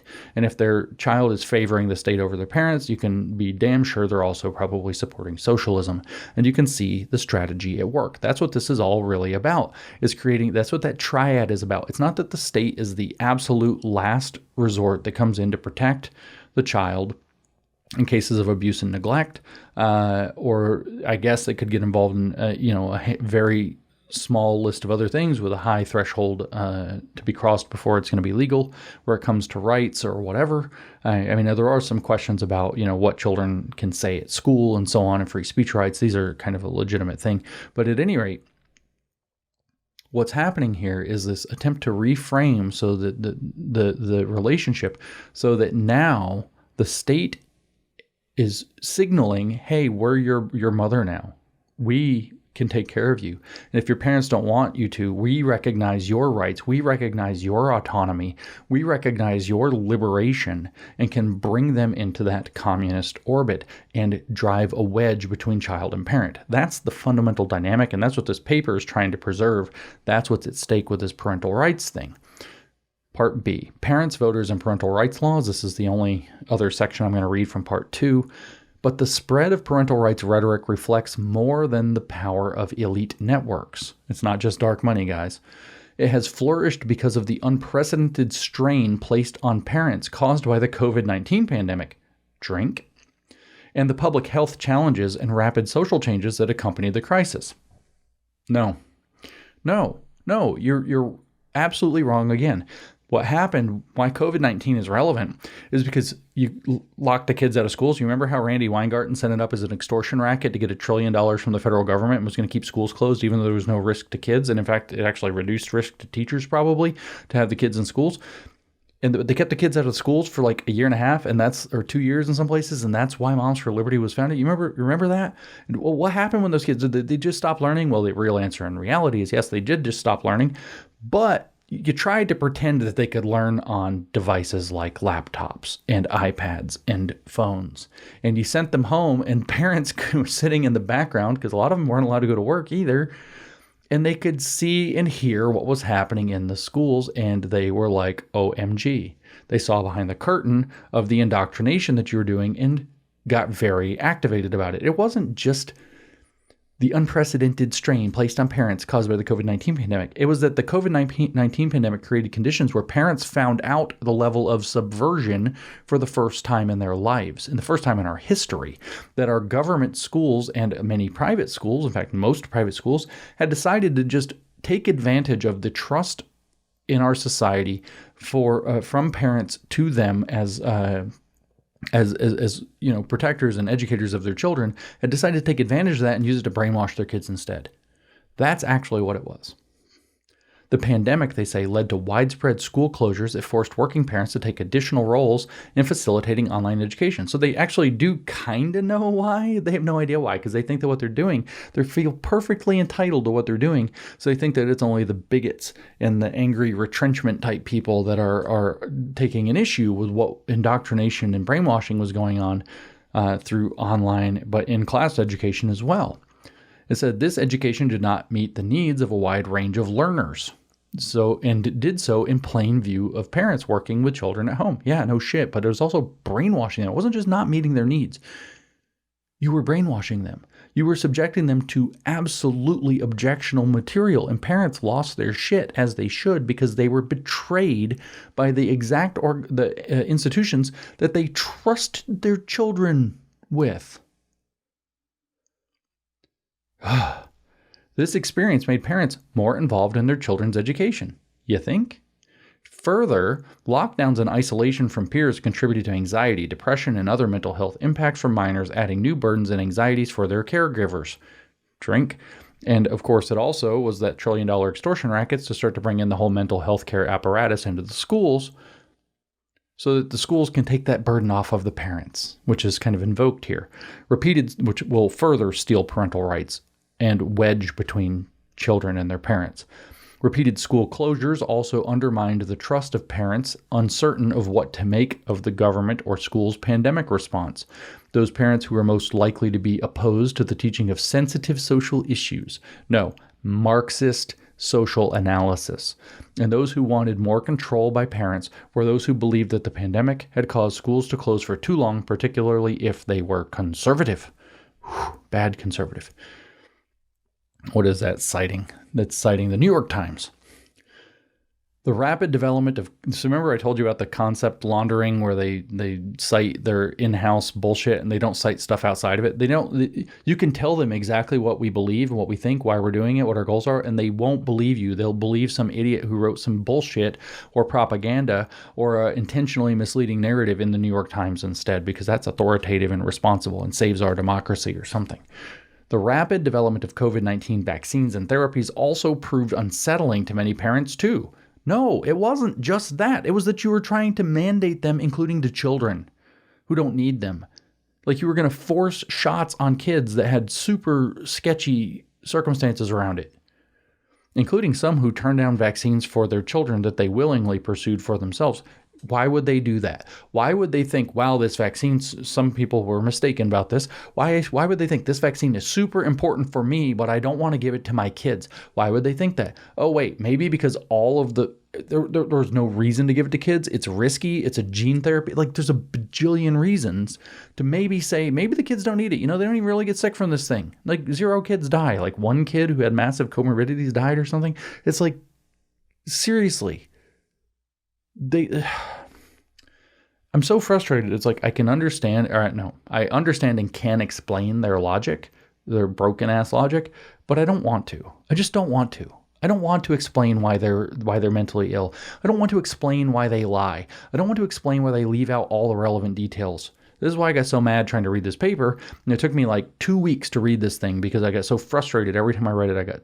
I had to like stop, and I've skipped over most of the stuff that made me really mad. Which was in those case studies.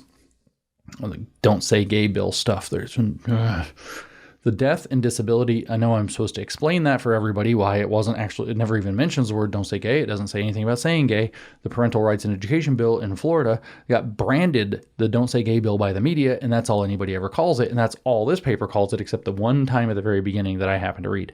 It's don't say gay, don't say gay, don't say gay. That's not even this has nothing to do with the bill. It's just a made up label that their buddies at the New York Times or something made up that they laundered into the popular consciousness. All right, sorry, we're still focused on COVID, so we're still drinking every sentence. The death and disability produced by the pandemic has magnified parental anxiety and for some undermined faith in the government. A little bit. No, a little bit. Educational deficits created during the pandemic continue to put both children and parents under additional stress. It is no surprise that the idea of parental rights has a unique resonance in this political moment. Oh my God. Do you see how frustrating? I think I just read the COVID stuff. I could have skipped that. I think I just read that because it's so irritating. It pissed me off so much that that's like got to be invoked. But we're not going to read any more of part 2. It's some crap. We're going to skip to part 3. It's some crap, states and partisanship. So obviously the cause was like, things are really partisan, probably Florida. Lots of gerrymandering is being discussed. Part 3, the framing of parental rights laws. So this is where they've cast a spell on you and they said everything's in the bad old days was bigotry posing as parental rights. And here's why it's basically the same now. And now here's how you should understand that thing that you've been spell cast into believing or into kind of buying. Well, they have a point. Every time you hear some communist gobbledygook and then somebody says, well, they have a point, just that person is under a spell. They cannot and should not be listened to. They are fucking morons. Just straight out. But anyway, now they're going to tell you how you're supposed to understand this. The framing of parental rights laws. And for the good news for you behind the scenes is in my notes, I said read the obvious part, which seemed obvious when I was making my notes, which it turns out because of my life, been like 2 weeks ago. So I have no idea where we're going. Buckle up. Courts, family law scholars, and political theorists have long dealt with parental rights, balancing the interests of the members of the triad of parties, parents, children, and government, that have a stake in decision-making regarding children. Remember what that's a shift from. The state is a kind of like last resort safety net. Parents and children have a relationship, and that relationship starts with the parents having full obligation and rights to over their children that they slowly relinquish according to their discretion until the child hits the age of adulthood, legal adulthood, at which point that relationship can continue with the consent of both parties, or the child can strike out on their own, or the parents can legally kick them out of the house because they are now legally adults, and that's what being legally an adult means. So they're trying to change that relationship, that old relationship, which was a parent-child relationship of mostly parents' discretion about how the rights are going to play out, with the government acting as an actor of protection in last resort. And now they're trying to reorganize it to where the government and children are in cahoots, the government promising liberation and rights to children that the parents won't respect or recognize, to turn children against their parents. That's the reorganization of this triad of parties, the stakeholders in the child's development. And let me just remind you, the natural right of parents to direct the upbringing and care of their children, including into their values and religion, is based absolutely and fundamentally in the fact that nobody on earth is more in love with and responsible for and invested in the futures of their children than their parents. And the children don't even have the capacity to do that for themselves to the degree that the parents do. So that's where that comes from. It is this long tradition, they say, of the triad, which they've already distorted. It is long tradition into which the new parental rights claims appear to place themselves, even while accomplishing other largely unrelated aims. So that's where they're going to claim that it's really a rollback, what they think is progress movement and an anti-civil rights agenda. Part A briefly describes the constitutional tradition of parental rights. Part B turns to how recent parental rights laws diverge from this legal tradition and effectively divert attention from the true purposes and effects of these laws. And Part C analyzes the ways these laws are all engineered to roll back existing protections in the short term while blocking the recognition of new protections in the future. So everything I just said is true about what they are going to argue. I don't remember what the exact part is that it's obvious that I'm supposed to read, but it says through page 27, and I'm on page 26, so I'm sure I'm not done. Judicial and academic analyses of parental rights have long begun with recognition that parents have strong interests in decision-making about the upbringing of their own children. By the way, this is where they're going to try to steelman the parental rights thing and then be able to turn around and claim that's why they represent it better than the parents themselves do. Our system treats their interests with deference out of respect for parents' liberty to direct the course of their own family lives, a respect that facilitates pluralism, and because parents are believed generally best suited and motivated to further the well-being of their children, which is what I just said. Thus, in the first Supreme Court decision to announce that parents have due process rights to decision-making for their children, Meyer versus Nebraska, the court struck down a state law prohibiting anyone from teaching any subject to students in a language other than English, including in private schools. While the state's goal of ensuring that all children learn English as their first language might, in the court's words, quote, be highly advantageous, the court asserted that this goal, quote, cannot be coerced by methods which conflict with the Constitution, end quote.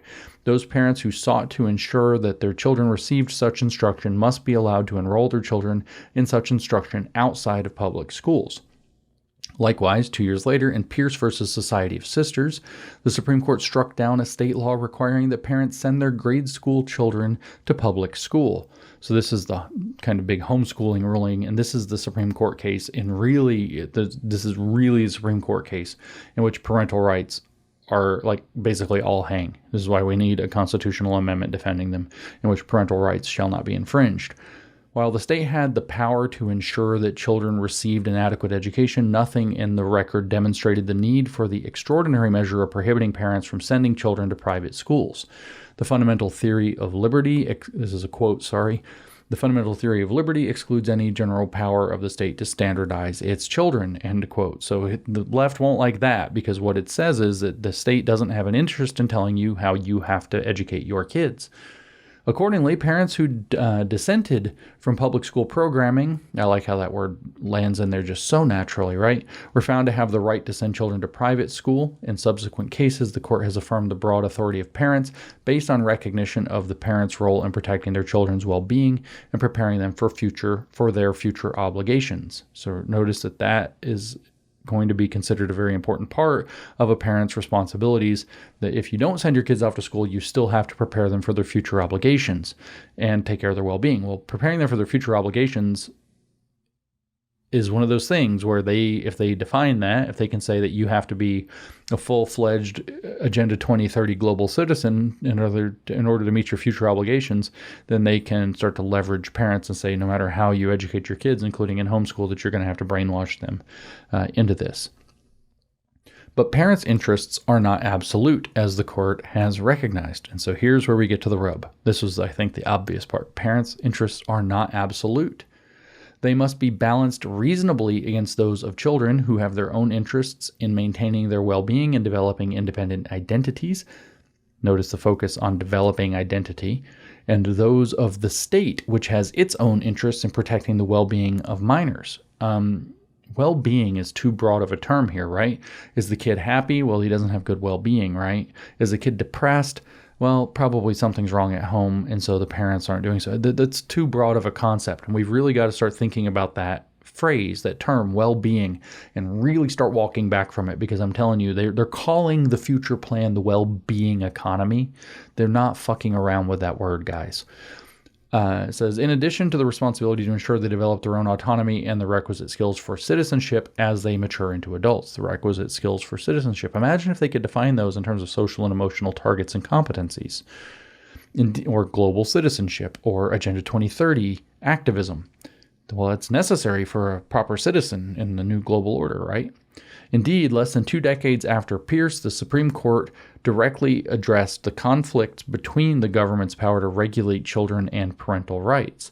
The court recognized the parents', quote, sacred private interests basic in a democracy, in the, quote, control of the child and his training, end quote. Those words right there, that's your parental rights defense in American constitutional law. That's all you got.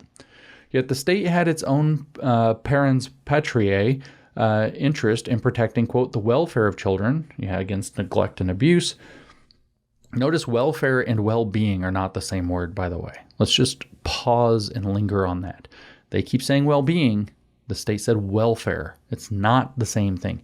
And ensuring, quote, that children be both safeguarded from abuses and given opportunities for growth into free and independent, well-developed adults, end quote. Further, in it role of safeguarding, so another typo, it's a preprint. They always have typos. I always have typos, so, mea culpa. Further, in it role of safeguarding the well-being of society, government is responsible for ensuring that children develop into sound democratic citizens. That's where you start saying, uh-oh, especially if you know anything about the history of communists and the way that they use that word. Remember, for Mao, it was like you didn't even have a soul if you didn't have the correct political orientation, if you weren't a socialist, right? And so The government is responsible for ensuring that children develop into sound democratic citizens. Sounds great, right? Remember they talked about the code switching and how they have a coded language? Well, here was coded language, right? Sound democratic citizens to them means leftists. It does not mean conservatives. It does not mean people who think independently. It means people who agree with leftism. And so this can be read through their warped concepts of how they think that the government is responsible for ensuring that children develop into leftists.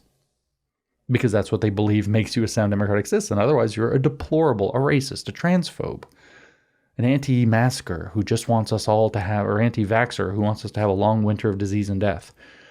The majority's opinion provided the basis for the state's authority over children, even if that meant limiting parental rights. So here they're saying, see, we can limit them. Well, only in like the most serious cases, right? The court was not affirming that the state gets to meddle in the upbringing of children. They were saying that if there's cases of abuse or neglect that presumably cross a serious threshold. But of course, they're saying, see, we have room to do what we want to do. This is how they do. Taken together, the cases show strong deference to parents, but that parental authority is not absolute. See? So you give them a crack, and you have to, because we do have to protect children from abuse, and they're going to try to, an old metaphor I heard for the way communism works is it finds the cracks in society, pours water in it, and freezes it. And that's what happens next is when the water freezes, it expands and turns into ice, and that's called frost heave, that heaves the rock further open and it makes the crack wider. So they find a crack, they pour water into it, they freeze it and crack it open further. And that's what's going on here. For this reason, parental rights serve as a shield, giving parents the autonomy to destandardize, that's in quotes, their children by opting out of the state's preferred course. They do not function as a sword that gives parents the rights to assert that all children must be re-standardized in some other way. So notice the straw man here, first of all, and the iron law of woke projection. Nobody arguing for parental rights is saying that kids have to be standardized in a particular way by saying that there's not going to be porn books in the schools. You can go buy the porn book for your kid yourself and take it up with the state if somebody turns you in as to whether or not that constitutes child abuse. That's you. No one's arguing that. If you want to read super CRT books, so we'll take the sex stuff right out of the equation. If you want to read super CRT books to your kids, or love is love books, I guess, we'll put the sex stuff back in, to your kids, you can. You can buy it for them. You can put it in front of them. You can read it to them. You can hire a tutor who takes them through it. You can take them to some other privately offered class, just like parents can take their kids to Sunday school. That has nothing to do with a regular school. Nobody's saying that because of the existence of Sunday school, that all kids have to be standardized or re-standardized into Baptist theology. Nobody's saying any of that, right? But they've flipped it around. Why? Because their goal is to re-standardize kids into a single set of universal New World Order values called sustainability and inclusion. That's what their goal is. So they've iron law of woke projection their way out of this by doing a full Darvo, deny, attack, reverse the roles of victim and offender. I'll just reread that sentence now that you know what it's saying. For this reason, parental rights serve as a shield, giving parents the autonomy to destandardize their children by opting out of the state's preferred course, which PS is exactly what people are asking for, but they're also asking for the state not to do seriously objectionable things in the public school in which they have a serious stake, because their children go there and they are taxpayers that support that school and constituents of that community. They do not function as a sword that gives parents the right to assert that all children must be re-standardized in other ways. So what the state's preferred course is doing that. So what they're saying is parents don't have the right to re-standardize other kids, but the state has the right to standardize kids whoever it wants.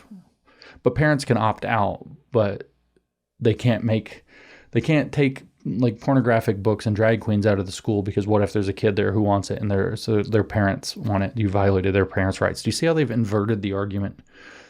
For example, schools' legitimate choices to educate children about birth control in order to support their well-being, notice that word, well-being, may allow objecting parents to remove their children from these lessons, but these objections do not require that birth control programming be entirely discontinued.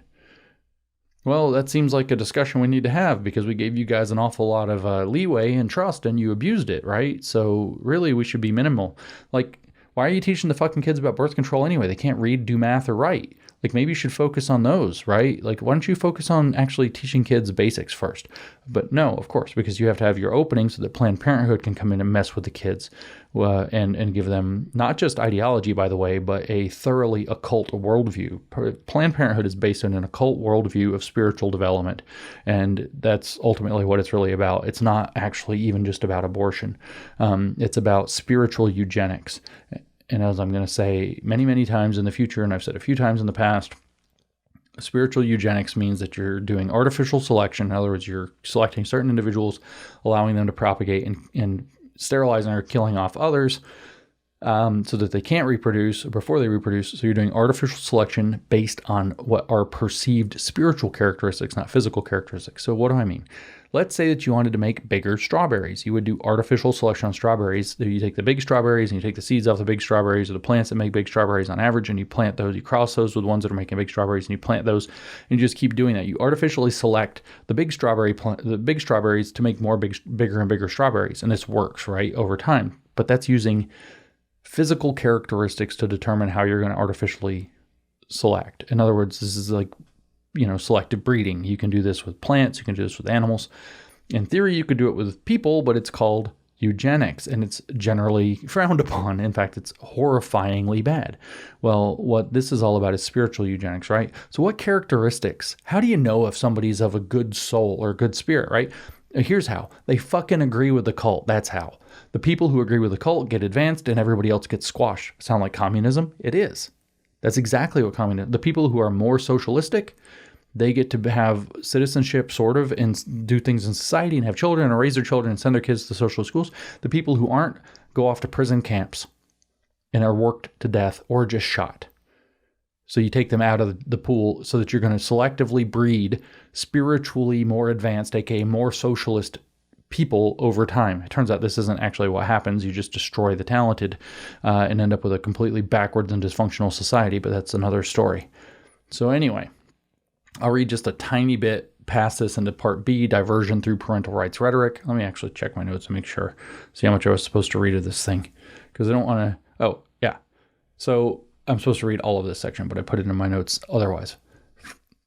Or almost all of it. I take some liberties to skip some parts. So recently passed laws, well, what was this section called? Sorry, I have two things open at once. Diversion through parental rights rhetoric. So here they're going to describe what the diversion process looks like, and they say recently passed laws that claim the mantle of parental rights suggest they follow on the heels of parental rights long recognized by courts. But instead of promoting parental autonomy while balancing children's well-being, there's that word again, and government's legitimate interests. The government has very few of those, but it's convinced us to believe that it has very many. That's by definition tyrannical, and big government's not even close. It's intrusive government. The laws seek to use this rhetoric as cover to undermine equality-seeking movements. See, so what they're saying is they know the real purpose. The real purpose is to undermine equality-seeking movements, which is, again, speaking of their coded, bullshit, lying, manipulative, spell-casting language, equality-seeking movements is how they say Marxist activism. Because that's how they frame themselves. This is how they work. I told you, this paper is like a mixtape of all of the greatest hits from every tactic that I think I've ever described them using.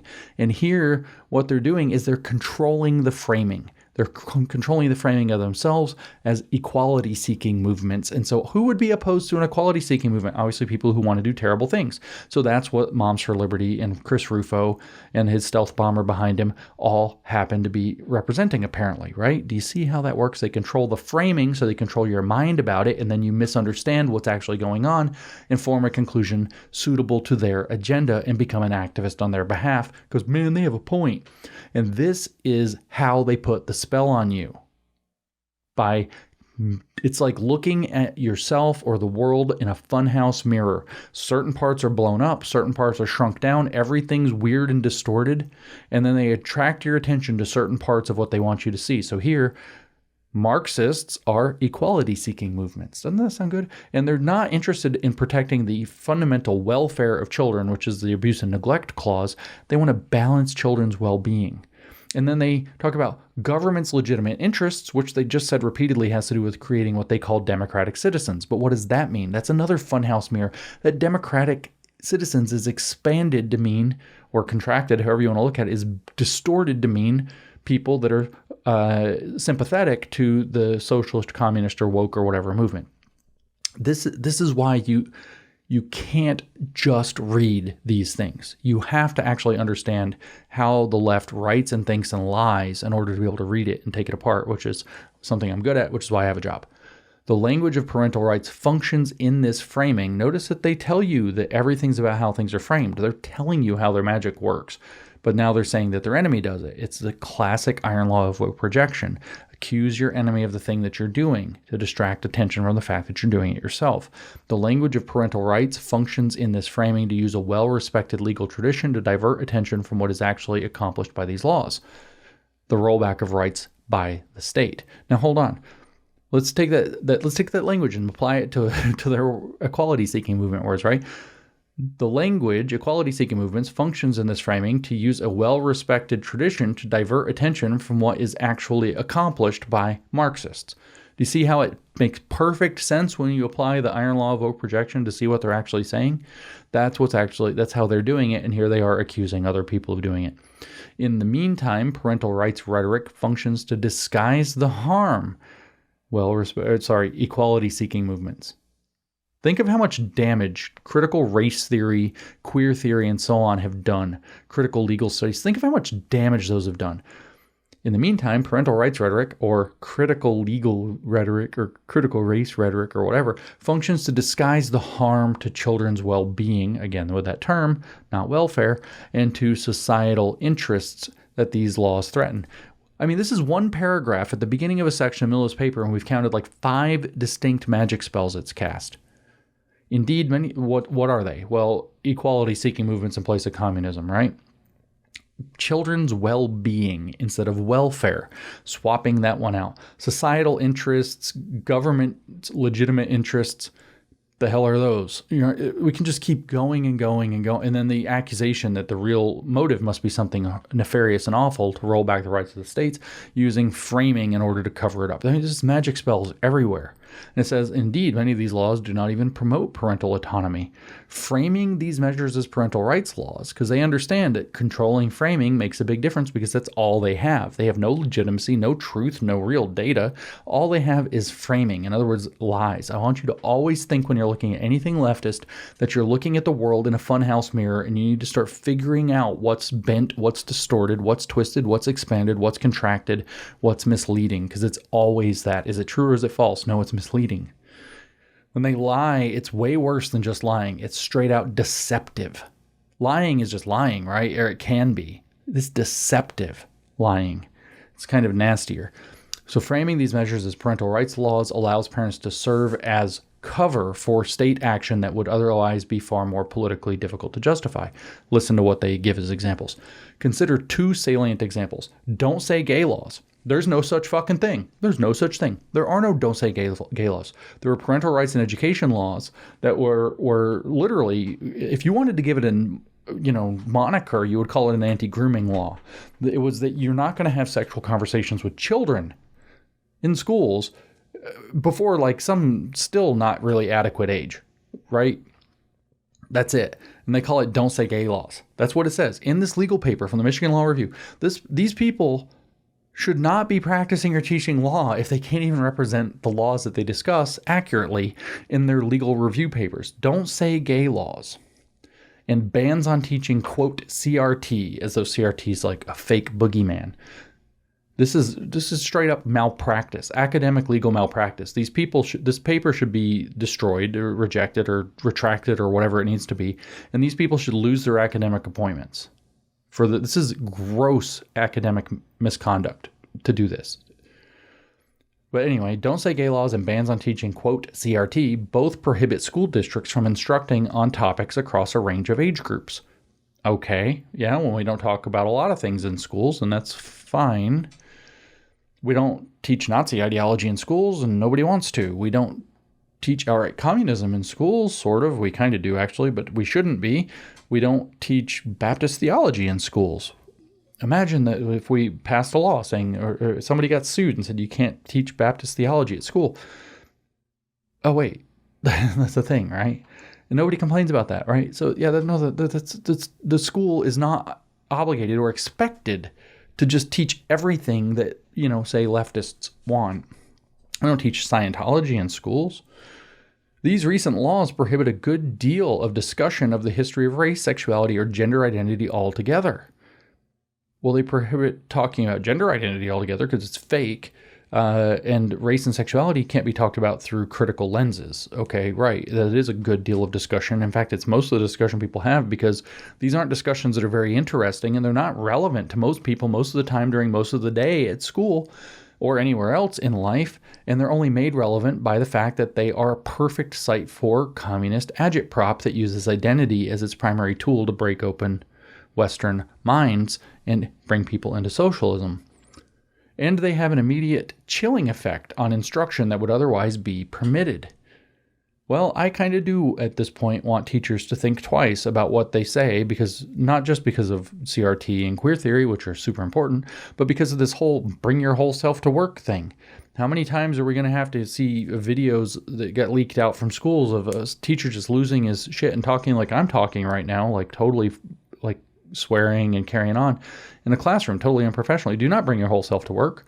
Leave almost all of yourself at home, show up as a professional, and do your job the way you're supposed to. Instruction that would otherwise be permitted. I would like people to start thinking twice that maybe they should stick to the basics, cover the material in a responsible manner. I wish that they felt like they had Big Parent looking over their shoulder all the time, as a matter of fact, because when you operate in loco parentis, that's the level of trust that's being extended to you. So in doing so, they send a message that lessons about these issues are controversial. No, you dragging up the issue in the first place did that, which has an impact on the school environment for students, their parents, and their teachers. Yet their framing in terms of parental autonomy allows them to ban such lessons without directly stating opposition either to LGBT rights or to racial equality efforts. That's because those issues that are being brought up have nothing to do with those things. Those are the shields that they hide behind. Those are the lies. And the people, if you understand the Miq-in-Bailey rhetorical strategy, those are the Mott. The Mott is the tower at the middle of the Bailey. The Bailey's a big farmland that people might want to conquer and take over and steal for themselves. So the people retreat into the impregnable tower, the Mott, which is a framing of an issue that nobody could disagree with. And then when the bad guys go away, you can go back out into the Bailey, right? So this is a straight up Miq-in-Bailey, as Nicholas Shackle called it, in a wonderful, quirky, and clever paper from 2005 called On the Vacuity of Postmodern Methodology. Skipping a little, meanwhile, although these laws use the language of parental rights, many ultimately do little to increase parental autonomy. For example, rather than allow dissenting parents to opt their children out of school programming they deem objectionable, do you have any idea how hard it is to keep up with what these people are doing? Especially when the vast majority of it is happening through the critical method, where they use generative themes. So they use so you have perfectly acceptable curriculum, and it happens to be, I've given the example of a math problem where Johnny's in the car riding with his mom and dad on the way to the amusement park. They have 50 miles left to go, or whatever it is. They have 50 miles away. They've driven 30 miles. How much further they have to go? That's the word problem. And instead of teaching them to do the word problem, they say, well, let's talk about that. Does everybody have mom and dad kids? Let's talk about that. Or who else been to an amusement park? So the amusement park, mom and dad, or car become generative themes for them to bring up a difference in the classroom, or to link it to, say, an environmentalist lesson or whatever, to bring up political topics, right? And so how in the hell are you going to opt out from that if you're going to have to find out every instance of it happening? They know why they want to make it opt out. No, it has to be that they can't do it. They can't intentionally bring up political topics, and if they come up organically, they need to be squashed as quickly as possible. This actually needs to be the case because these activists have been trained to use perfectly unobjectionable materials and turn them into objectionable political activities. So, for example, rather than allowing dissenting parents to opt their children out, look how reasonable they sound. They know that if it's opt out, first of all, you're going to have a bunch of parents who are not going to be engaged. They're not going to even know that they might need to opt their kids out. And they're going to run relentless campaigns to make sure that people can't tell. And secret keeping at school seems to be the standard of the era now. Don't tell your parents we're teaching this. And then even if you had it, you don't know how they're teaching things, so you can't opt out. You can opt out of a particular book, but you can't opt out of a different book that has a word that they can use to have the same lesson as a generative theme. And they know that. They know what they're doing here. So this is them trying to appear reasonable. This is a magic spell. They're trying to appear reasonable while actually putting themselves in a position where you can't do anything about it as a parent. In other words, where they've stolen your parental rights to protect your children from political indoctrination and values indoctrination. So it says, let me reread. Rather than allow dissenting parents to opt their children out of school programming they deem objectionable, the form parental rights have traditionally taken in public schools, both Don't Say Gay, again, they invoke that, and anti-CRT laws ban such lessons for all children. Yeah, they don't belong in schools, just like, the occult practices of witch doctors don't belong in schools. We don't actually have to teach the processes of reducing the Negredo in alchemy in schools. This means these laws trade off autonomy gains for those parents who object to this is them just trying to sound smart, to cast a spell. Oh, we know this issue better than they do. They're just regular parents. We're law professors. This means these laws trade off autonomy gains for those parents who object to these lessons against autonomy losses for the many parents who would prefer their children learn these lessons at school. Notice that, right? You've taken away the autonomy of parents, which means their ability to act as they want, from the parents who want the school to do their autonomy for them. These people weave such webs of bullshit that it's amazing. It's amazing. It's only through complete demoralization and miseducation that these people can get away. Could you imagine explaining what this actually says to a judge and the judge nodding along? No, but they put it in all this like gobbledygook sounding stuff, and it sounds reasonable when you first read it. Oh, they're trading off autonomy gains for themselves for autonomy losses to somebody else. It's not an autonomy loss to somebody else. It's not, there's no autonomy loss. The parents who want that material in front of their kids can go get it however they freaking want and put it in front of their kids. But it's autonomy losses for the many parents who would prefer their children learn these lessons at school. The hell is that? What the hell is that? That's what they're defending. In contrast, allowing objecting parents the possibility of an opt-out, notice they want opt-outs. They want opt-outs because they know they can get around it. Allowing objecting parents the possibility of an opt-out for their children would have increased the autonomy of dissenting parents without a loss to those parents who approve of such lessons. You don't have a fundamental right for the school to teach your kids particular things. Teach them yourself if you want. That's what parental rights means. So they go on, invoking parents as the actors in this legislation also functions as a diversion in that it suggests, notice that we just talked about a diversion, an autonomy loss for somebody to allow somebody else to do something to their kids. The fuck are these people doing? Invoking parents as the actors in this legislation also functions as a diversion in that it suggests that the law's dictates spring from parents acting out of love and concern for their children. All right, my parents in the parents' rights and movement, what motivates you? Is it love and concern for your children? Yes, it is. Of course it is. But they don't believe you. You have secret ulterior motives to destroy progress, right? To undo their dirty, evil religion of Marxism. That is, after all, they say, a cardinal reason that parental rights are treated with such respect in the American system. See, they're a defender of that. They respect it too. But considerable evidence suggests the legislators, who, of course, are the real actors here rather than the parents, it's the big bad government that's doing it, are largely responding to the conservative movement activists and interest groups orchestrating the effort to reverse a range of changes protecting LGBTQ plus persons and identities. Protecting the identities? The hell does that mean? Protecting LGBTQ plus identities? Well, remember, first of all, there's no such thing as a queer person. There's not even a queer identity. Queer is a political stance, but that's beside the point. So LGBTQ plus is a synthetic coalition where the Q plus, which is queer activists and pedophiles primarily, are using people who happen to be lesbian, gay, bisexual, and sometimes trans to jam through their radical agenda. What the hell is protecting LGBTQ plus identities mean? That's like an abstraction, right? That's not even people. Why does the law protect identities? Since when is that a thing? What the hell's going on here, right? This is a serious question. What the hell's going on? We know what's going on here. But now that they're saying, it looks like parents' rights, but it's really these regressive legislators wielding power to decrease the autonomy of parents who want the schools to do things that they should be doing themselves if they were interested in it. They shouldn't be doing it in this case, but you know what I mean. Framing these laws as parental rights laws also serves as misdirection. There's a bit of that in this paper, isn't there? Insofar as it masks significant potential harm to children themselves. Holy shit, you guys. Decisions made by parents, this framing suggests, since they are made out of love for the children affected, would increase children's well-being. There's that word again. Not so with these laws.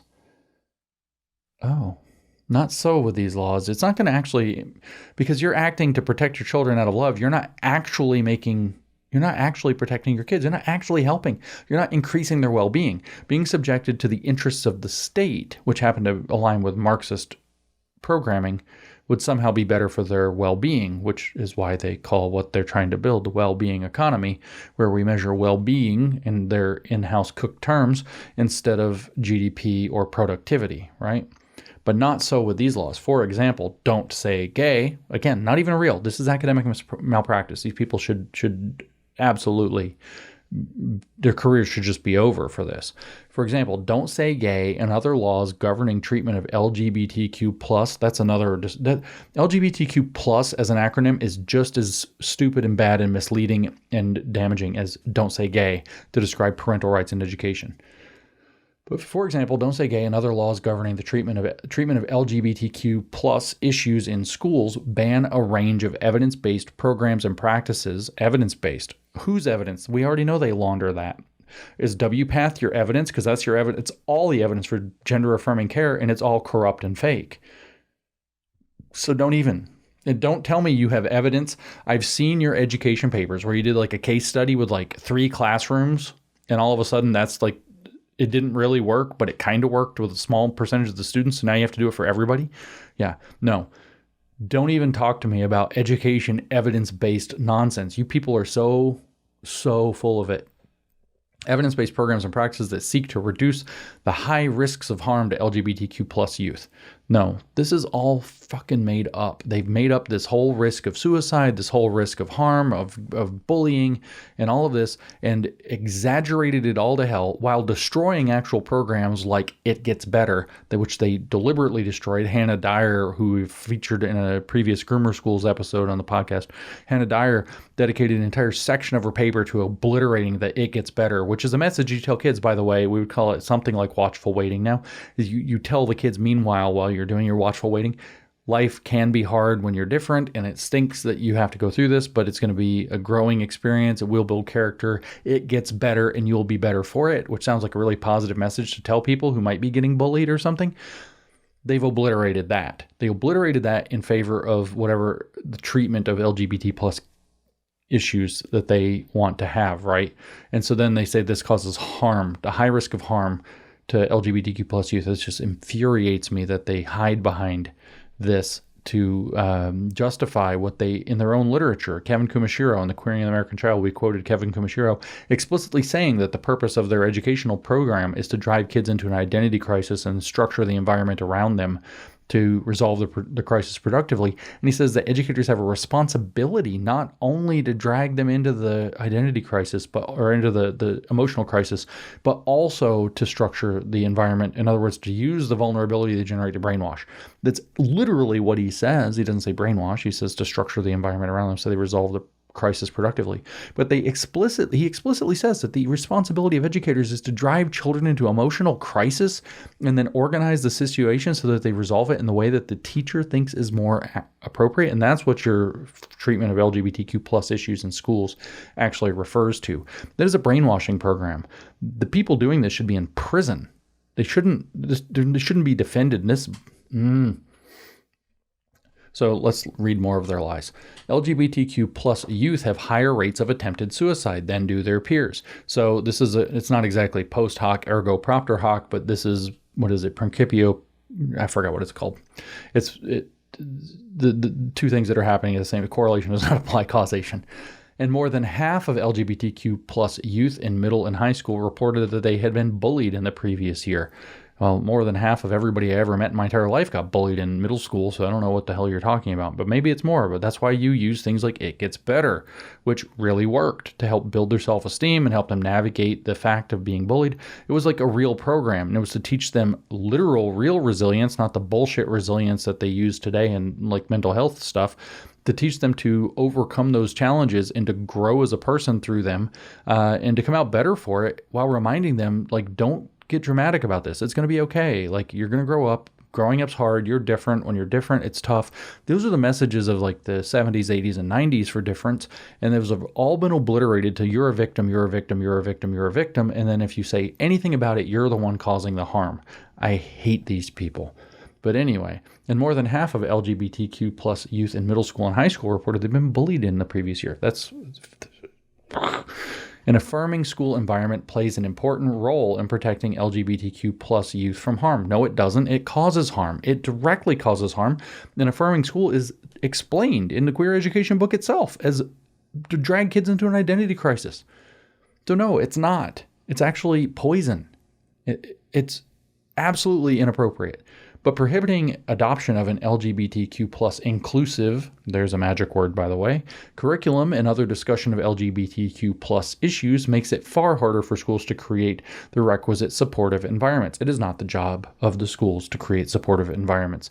It is the job of the schools to stop all physical harm and some mental, and to report and get the parents involved and try to get the kids and their parents to resolve the problems that arise between them. It is absolutely not their responsibility to provide a supportive environment. The goal is not for the institution to become a nanny that then can wedge the children away from their parents. But that, of course, is the socialist goal, is to create that. And that's part of what this is about for them. Lessons on racism, meanwhile, they say, have been shown to decrease racism. I call serious bullshit on that. Big bullshit on that.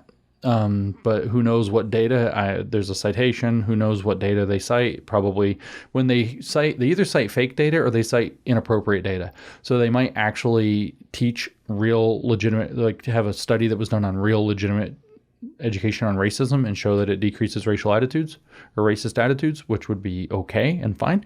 And we do actually teach about racism and how it's really bad. Like, I don't know anybody who didn't go through that, but the so-called anti-racist method that CRT prescribes makes it all worse. And we all know it makes it all worse. This is just straight up speak bitterness, nonsense, and brainwashing, oppressor versus oppressed Marxist brainwashing straight out of the communist playbook, and we know that that causes division and damage everywhere. So it does not actually, but they have a citation. It says lessons on racism meanwhile have been shown to decrease racism among white students and the bullying of black students. They don't say anything about their programs working the other way and what it does with racism in that regard. The reduction in racism and bullying and the increases in self-esteem that education about racial history provides black students also raise black children's well-being significantly. There's that word again. And no, I don't think it's actually true. I think that they're laundering, just like WPATH laundered lies about gender-affirming care. And then skipping a bit, by assigning responsibility to a you understand why this paper made me so friggin' angry? I'm really struggling through this for you. By assigning responsibility to a hypothetical group of parents and thereby occluding the education all children will forego and the harms that will result. Total bullshit right there. These laws also mask the extent to which they warp the government's role. Oh my God. Iron law of vogue projection. With respect to minors that has long been secured in our constitutional tradition. They're literally trying to use the school as a brainwashing device that then in turn creates an environment that wedges children away from their parents. So the state isn't this third stakeholder, if you want to use the word, off in the distance, waiting to protect against, or there, not even waiting, out there, able to step in and protect against gross neglect and abuse. It's no longer that. It is now this interactive thing that is providing the children with autonomy that their parents likely won't, and then blaming that on their parents. to warp the government's role with respect to minors that has long been secured in our constitutional tradition. That is a straight inversion. They're claiming that that is what they represent by forcing this programming into schools. And I'll talk about broadcasting in a second. I did in my Alberta talks, and people really liked that, so I'll talk about that in a second if I remember. But you can see how they warp and turn things inside out and backwards there. As noted, the government has specific responsibilities when it comes to children to safeguard the well-being of minors. No, it's not. It's the welfare of minors. It is not the same thing. Do you see the trick? To ensure that they, quote, develop a baseline level of autonomy as they approach adulthood. Baseline means very little. Guys, it does not mean that they're going to be brought into the Global Citizenship Education Agenda 2030 DEI Sustainability and Inclusion Program that you're trying to force and the new values that you're trying to bring into them, and to ensure that they're prepared to assume responsibilities as citizens in a democracy. And see how much room they have to play in that little lie there, as citizens in a democracy? They can say that it is required that they have all this brainwashing in order for them to assume their responsibilities as citizens in our democracy. Do you understand how they're misusing the words to cast spells? The state's use of power in recent parental rights laws undercuts all these responsibilities. At the same time, these laws invoke the state's power over children to further illegitimate objectives. The state's authority over children, courts have made clear, stems from their minority, which makes them both vulnerable and capable of maturation. These characteristics provide a basis for the state imposing restrictions that it might not impose on adults, including requiring parental consent. By the same token, these justifications for imposing restrictions properly set the bounds on the states limiting the rights of minors. In particular, the state may not legitimately impose restrictions on minors' ability to perform an activity simply because it dislikes the activity. There's your CRT and quote-unquote don't say gay. Or because it is easier to burdens on the right. You got to correct another typo. Or because it is easier to burden on the rights of minors than on the rights of adults. Yet the restricting of rights of children for reasons other than their minority are exactly what laws that use the strategy of retrenchment by diversion are intended to do. So apparently, parents, you're not trying to protect your kids from damaging Marxist indoctrination and abuse in the schools and medical treatment behind your back and so on. You're not trying to protect your kids from that or be involved in the decision-making process out of acts of love for you in particular. What you're actually doing is restricting the rights of children, right? So the state is telling the children that they have rights the parents don't want them to have and that they have them. And so the parents are set up as the enemy of the children and the state as their protector. Do you see this shift that they're able to pull off here? That is the key of why they're undermining and how they're undermining parental rights. And they're saying that your action is actually the one that's doing that. That you are restricting the rights. Parents are restricting the rights of the children for reasons other than their minority. And the rights of the children that you're restricting are the rights of the children to receive instruction in, say, LGBTQ plus issues, as the state deems it appropriate by saying that you don't want porn in the school. Which everything in that is so broken that it's almost impossible to explain how broken it is and how it got here. But this is what this is what their argument essentially is. I've got a little bit more to read the conclusion and a little bit of part 4, a page and a half. I want to tell you about what they're actually doing. You don't want to broadcast medical treatment, and you don't want to do what's called universal screening. Those are kind of two similar things, and I'll give you both real quick. Why don't we do universal screening for cancer? What if every year you went and got your checkup, and let's say that you had to for your health insurance or something, they cooked up some scheme where you have to do this. So you go get your annual checkup, and part of the annual checkup is they put you through a full cancer screening to detect any cancers early.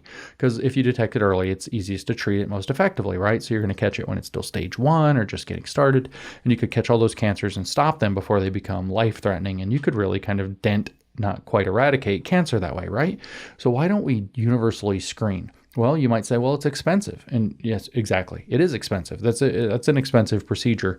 Even if it's only $10 per person, if you were to universally screen in the United States, we have 330 million people, some odd like that. So multiply by 10, and we're at $3.3 billion a year just for the initial pass of screening. So that's an expense. Somebody has to pay that expense. It's not coming out of the goodwill of anything. It could be the government, which means the taxpayers pay it, which means we all pay for it. It could be that you have to pay for it. It could be the insurance companies, which means that you still have to pay for it because you and everybody else are paying into the insurance. So you understand that that would be a 3.3 if they only cost $10. A real cancer screening is going to cost hundreds of dollars. So you're talking like, 10 billion, order of magnitude, 10 to $100 billion expense per year to universally screen. And what would you find? And this is the more important reason than the expense. What would you find? Well, it turns out that every test, every screening procedure has a false positive and a false negative rate, and it also has a true positive and a true negative rate. True positive means you have cancer, and it says you have cancer. A true negative means you do not have cancer, and you get a negative result on your test. A false positive is when you do not have cancer, but the test says you do. And a false negative is when you do have cancer, and the test says that you don't. So do you understand that there's those two false categories? Those matter a lot because in a universal screening, what you have is a population of, say, 330 million people going through this. Some percentage, probably less than 1, has cancer that would be measurable on this screening. And so 99% of the people who go are in the genuinely negative category. Well, it turns out that there's a false positive rate. It might be 1%, it might be 0.5%, it might be 10%. It's probably somewhere around 1%. Well, if it turns out that 300 million people are actually genuinely negative and they take a test with a 1% false positive rate, you just identified at your cost of $10 billion or $100 billion or somewhere in there, you just identified 3 million people as having cancer who don't have cancer. Imagine the disruption to their lives. Imagine the fact that they're going to go through another round of testing. And in the meantime, how many people did you actually find that have cancer? Well, if we said it was 1%, then it's about the same number. It may be 3 million people that you find that have cancer of some measurable amount, but you find 3 million people who don't have cancer and say that they do have cancer. And that's at a 1% false positive rate. If it's a 4% false positive rate, multiply by 4. Do you understand? You find actually, in these cases, what you actually find is very, very, very, very many times. Actually, I probably said all that wrong. But very many times what you find is way more false positives than you find true positives. And so your test actually didn't tell people whether or not they have cancer, your universal screening. You just told a whole bunch of people you told way more people who don't have cancer, or in this case, maybe roughly equal numbers of people who don't have cancer that they do have cancer. Could you imagine? And you spent $10 to $100 billion to do this, and this is supposed to help. So this is why you don't do universal screening. But universal screening, you say, yeah, but maybe it's worth it, right? Okay, so let's just say that we know how to treat cancer, and it's this, chemotherapy. This particular form of chemotherapy treats, 90% of cancers or whatever. So let's just prophylactically every year give everybody, a round of chemo. That's broadcasting of a treatment.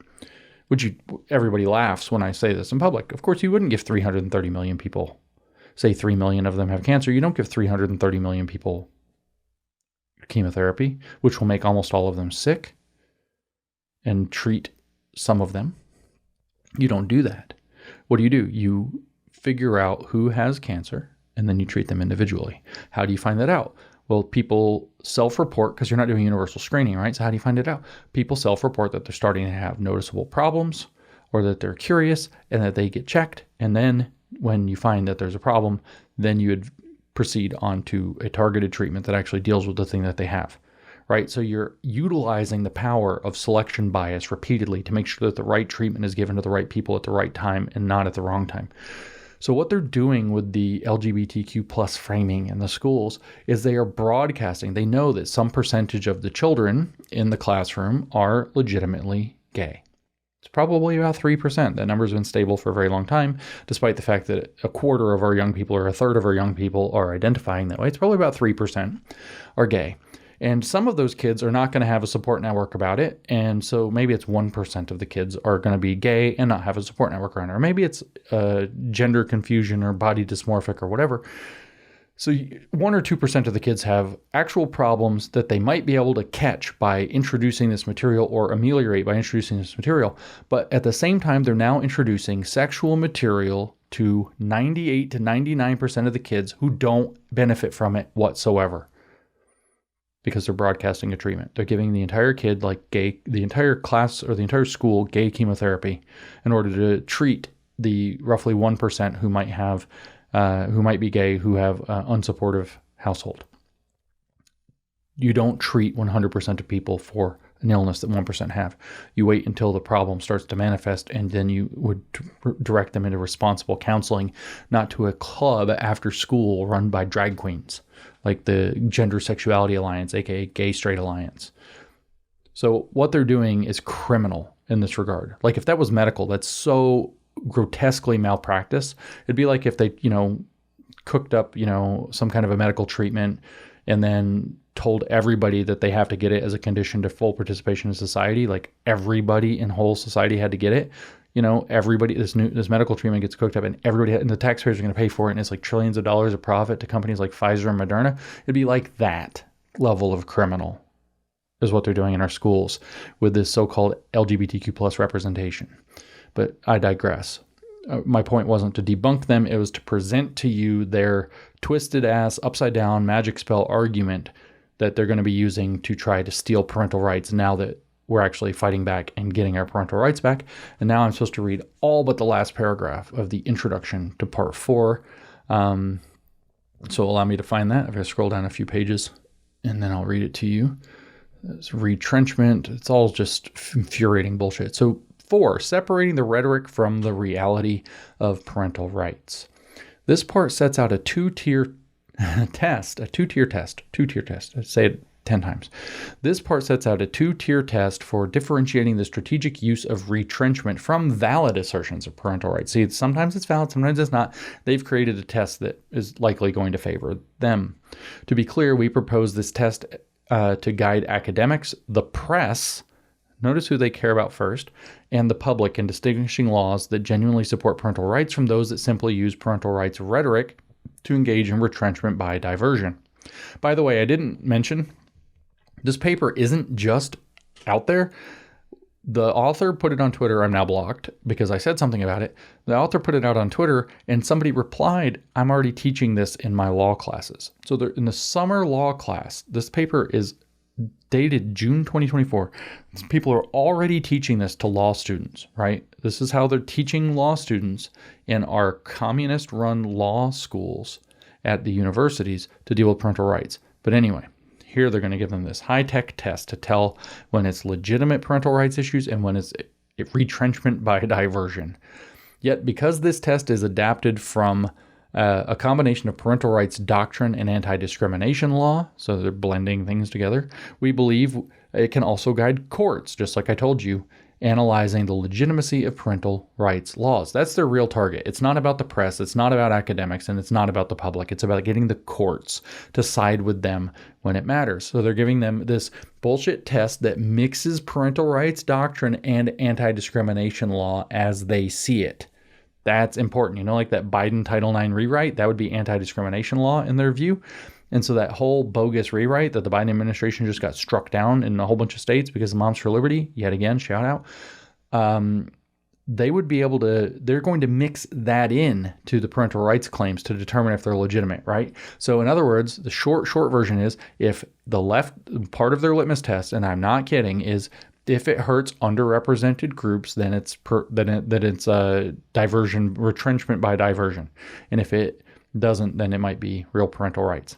So if it interrupts a leftist agenda, then it means it's retrenchment by diversion, which means illegitimate. They're cooking the books in their favor and trying to teach lawyers and judges to fall for their magic spells. Section A sets out a threshold inquiry to begin the process. This inquiry derives from our earlier discussion showing that legitimate parental rights claims in constitutional jurisprudence allow parents individualized decision-making rights over their children and do not require the standardization of children. Put another way, true parental rights give demurring parents the opportunity to remove their children from select government edicts they disagree with. So opt out. Here we maintain that this constitutional principle should be used to distinguish parental rights rhetoric from legitimate assertions of parental rights. So it's rhetoric when you say don't put porn in the libraries, and it's legitimate parental rights when you say let me have an opt-out form that if I find out my kid's looking at porn books in the library, that I can say that they can't check them out. Section A applies this threshold inquiry to 2 case studies, quote, don't say gay laws and anti-CRT laws. Section B sets out a second tier for laws that survive our threshold inquiry. So the threshold inquiry is what we just discussed, right? So the first, it's a 2-tier test, right? Say it 10 times. The first tier is they say, well, is this, the constitutional, is it basically opt out, or is it canceling for everybody? So if parents are saying no porn books or like no drag queens, that's cancel for everybody. That's just retrenchment by diversion. That's not a parental rights claim. You can't cancel other parents' parental right to have the school do something that they want the school maybe to do or don't mind that the school does. Right? So that's, you've heard that in the popular arguments a lot there. It's now been codified into law theory and is being taught in law schools and is going to be put into practice in law courts of law. So the 2-tier test, first test is, it's parental rights if it's opt out, and otherwise if you're trying to ban something, it's not. So that would negate all of the bans. Section B sets out a second tier for laws that survive our threshold inquiry. We make the case that even laws granting individualized parental decision making, so opt out primarily, sometimes use the strategy of retrenchment when legislators give parents decision making power in order to accomplish objectives that would be difficult to legislate directly because of political or legal reasons. We first set out 3 indicators that help identify the strategy. So notice also that you can just help identify. These are indicators. So this is vague. It's still going to be down to the discretion of the attorneys and the judges. 1, the laws burdening a traditionally disadvantaged group. See, right there, they've automatically said, okay, so this law burdens trans people to have to educate themselves about trans, so therefore it's not a legitimate parental rights claim to say don't teach trans stuff in the schools. See that? Don't put queer books in my kid's classroom. No pornographic books. And they say, well, that unfairly burdens parents of queer kids to have to buy those books for their kids. You see what I'm talking about? 2, a pattern of actions by lawmakers causing harm to the groups burdened by the statute or disfavoring the activity disadvantaged by the statute. Let me tell you what that looks like. It looks like in a lawsuit, them claiming that, say, legislators went and, say, invoked their religious beliefs, or that they used harsh language like groomers or something like that in their oral argumentation in trying to argue for the bill or to push it through committee, or some expert that they brought in brought this up, and they're going to say that that actually is a pattern of action by lawmakers causing harms to the groups that are burdened by the statute. So let's say that you tried to ban something to do with trans, social transition in the schools. And the lawmakers said, while trying to push for this bill, you get your Republicans to go fight for it. And they say, well, that we believe that what we're seeing is that transition is most often, very frequently, in fact, rooted in either shame or trauma, which is in some sense, shame follows from trauma. And so that it is a mental disorder that is being attempted to be treated with, this particular course of treatment, and we don't want that to happen. And they would say that that is, in fact, causing harm to the groups burdened by the statute, because they said that that trans is a mental illness, and that makes them feel bad that they were correctly diagnosed. So do you see? So then that would make it so if you came out and argued about these issues truthfully in the legislative process, they would turn around and use what you said. Or if you said, God made us men and women and whatever, so you evoke Judeo-Christian religious beliefs, or really the religious beliefs of every religion ever except for Hermeticism, which is wicked. If you were to come out and say that, they would use that as evidence in the lawsuit, saying that you were actually offending the trans person, and therefore that's not a legitimate parental rights claim, because the lawmakers used a form of argumentation causing harm to the groups burdened by the statute or disfavoring activity disadvantaged by the statute.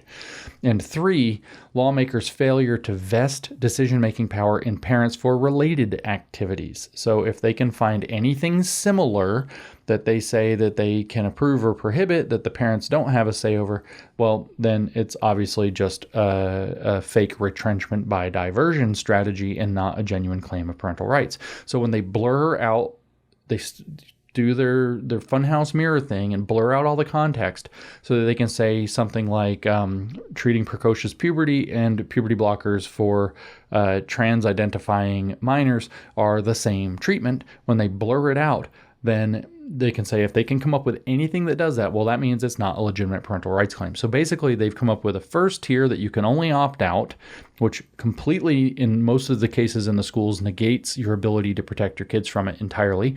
And then secondly, their second tier is that it's like if it can be construed as burdening a disadvantaged group. If the lawmakers caused harm to a disadvantaged group in constructing it, they could probably extend that to lawyers arguing your side of the case as your plaintiff. Or if they can cook up any circumstance that looks in blurry enough vision to be the same thing, then in fact it wasn't a parental rights claim at all. It was just an attempt to roll back civil rights and prevent future progress in civil rights, and therefore illegitimate. Section B, it's furthermore of the paper, shows how the two tiers work together. I'm not going to read sections A and B, by the way. I'm just giving you this overview. You can read it for yourself. I'll put a link to the paper. Section B shows how the two tiers work together in analyzing two laws that pass the threshold inquiry: the Idaho anti-trafficking law and the Arkansas law requiring parental consent for teachers to use transgender children's preferred names and pronouns, but nonetheless show strong evidence of the use of this strategy in both cases. So what they're going to do is use that section so in Section A, they're going to talk about cases that don't pass the threshold inquiry. So they're trying to cause bans, and that's a don't say gay and anti-CRT. So those don't pass the first threshold. And then the second one, well, it turns out this Idaho anti-trafficking law and this Arkansas law requiring parental consent to do pronouns, they do pass that threshold inquiry somehow. Whatever the details are, I'm not going to read it to you all. I forgot what they were. I read it already before once, and it's really boring and tedious. But they don't pass this three-piece identifier set. Somewhere there was a burdening or a harming or a similar thing out there in the universe that they could use to claim that it's actually retrenchment by diversion and not true parental rights. And then the last thing from Section 4, and then I'm going to read the conclusion. Section C finally turns to consider examples of two types of laws that pass our proposed two-part test: a California law providing that parents must consent before a minor can receive gender-affirming care. That's kind of surprising. And laws requiring parental consent for children to be vaccinated.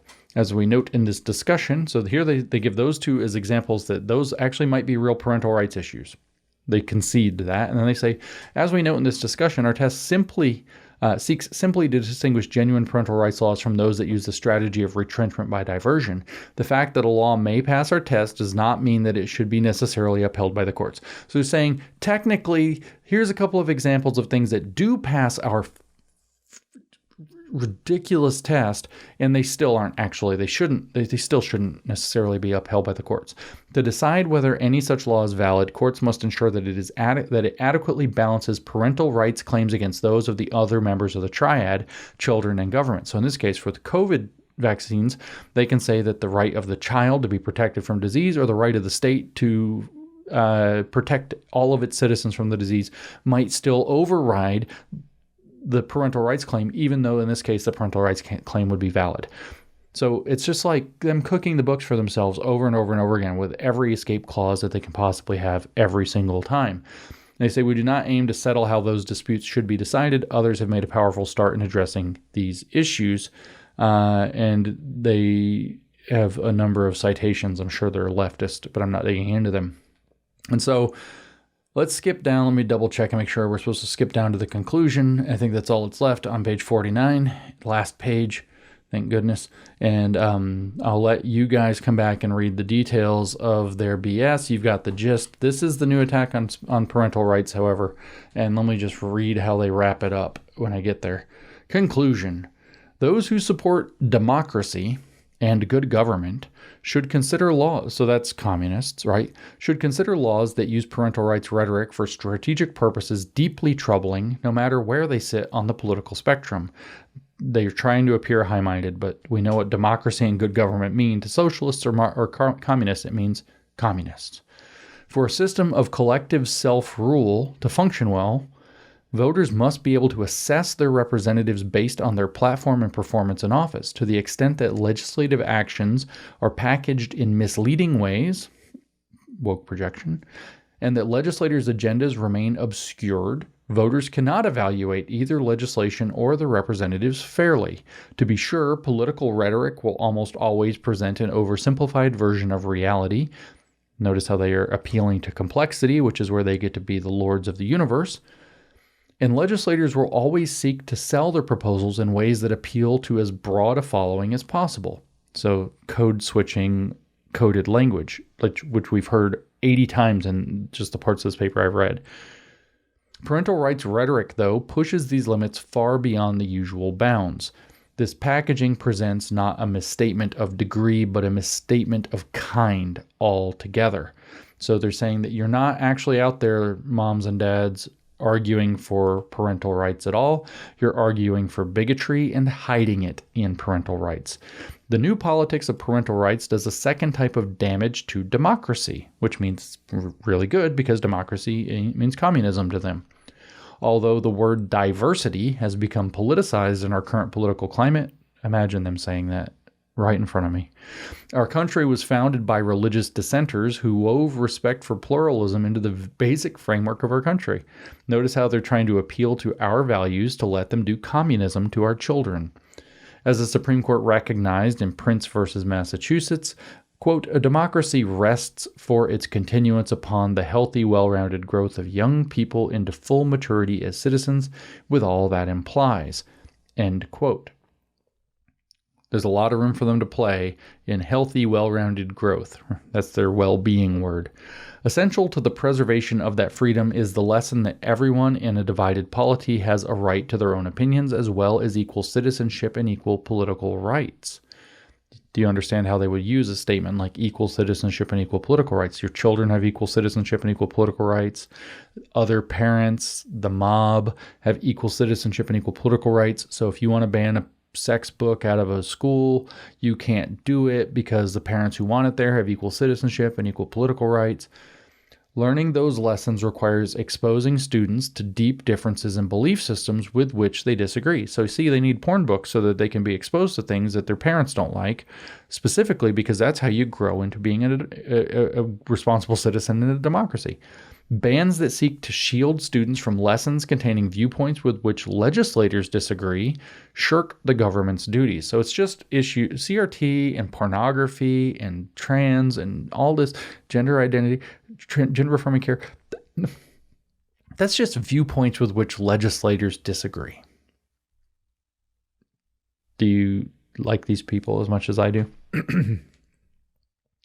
In the last paragraph, in the past, as in the present, parental rights politics have been a particularly potent example of strategic misdirection. Notice that's what you're doing, parents. You're not fighting for your children. You're strategically misdirecting the public so that you can get your way to advocate for bigotry. But there are and will be many others. Naming retrenchment by diversion alone will not put a stop to the kind of backlash now at work behind the rhetoric of parental rights. See, you're not advocating for your children or trying to protect them, you're backlashing. But to the extent that resistance to civil rights is dynamic, civil rights movements must be dynamic too. So they've got to transform themselves to adapt to you so that you get shut out.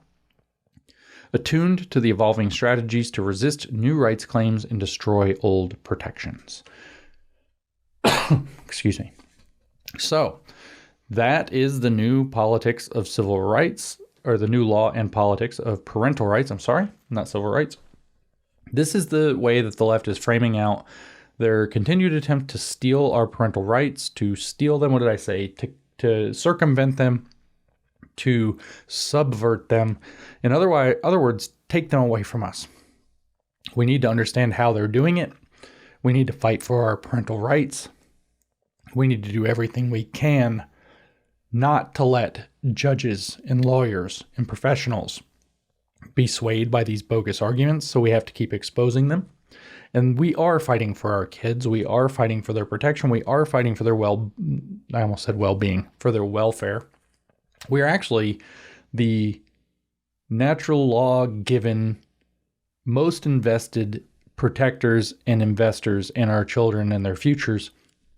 And this crap about a triad between state, parents, and child and the rights of each with regard to the rearing and raising and care of children is something we need to be having explicit conversations about.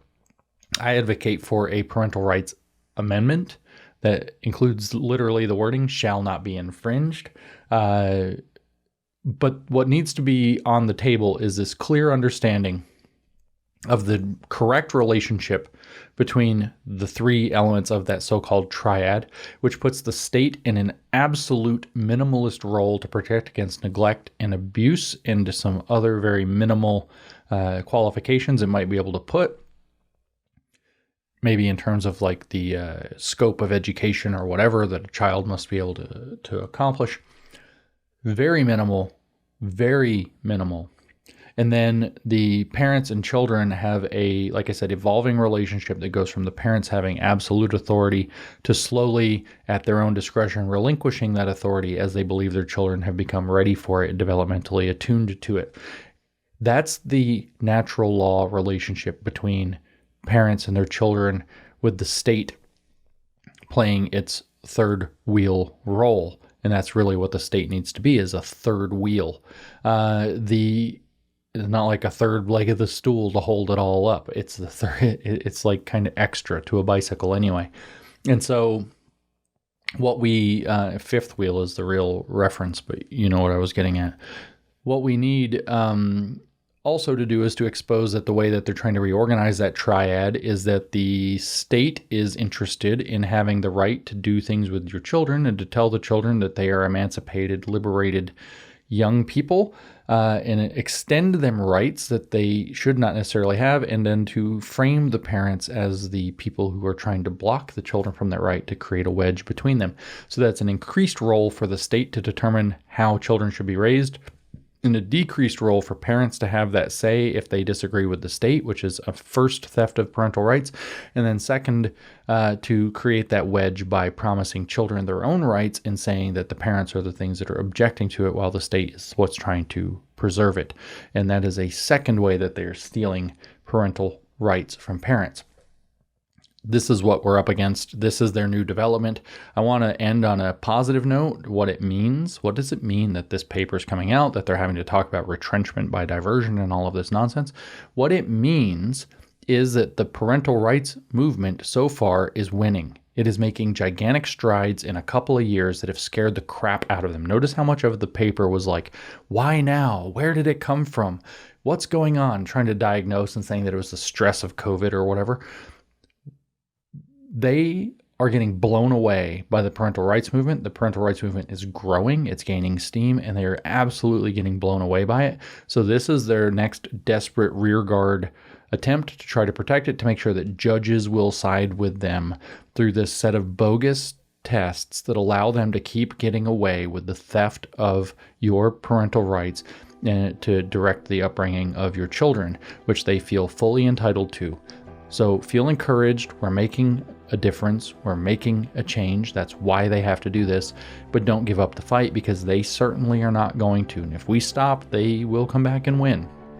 And let me just remind you, last word, the left fundamentally believes it is entitled to and owns your children, and that they are to cut you out of the process exactly to the degree that you disagree with the left. That's how they view everything. Our kids are on the line. We have to keep fighting for parental rights. We have to keep fighting for our kids. So I hope this clarifies some things and helps people understand how these people operate. Sorry again for all the swearing. They made me really upset with this one. And I will catch you on the next one.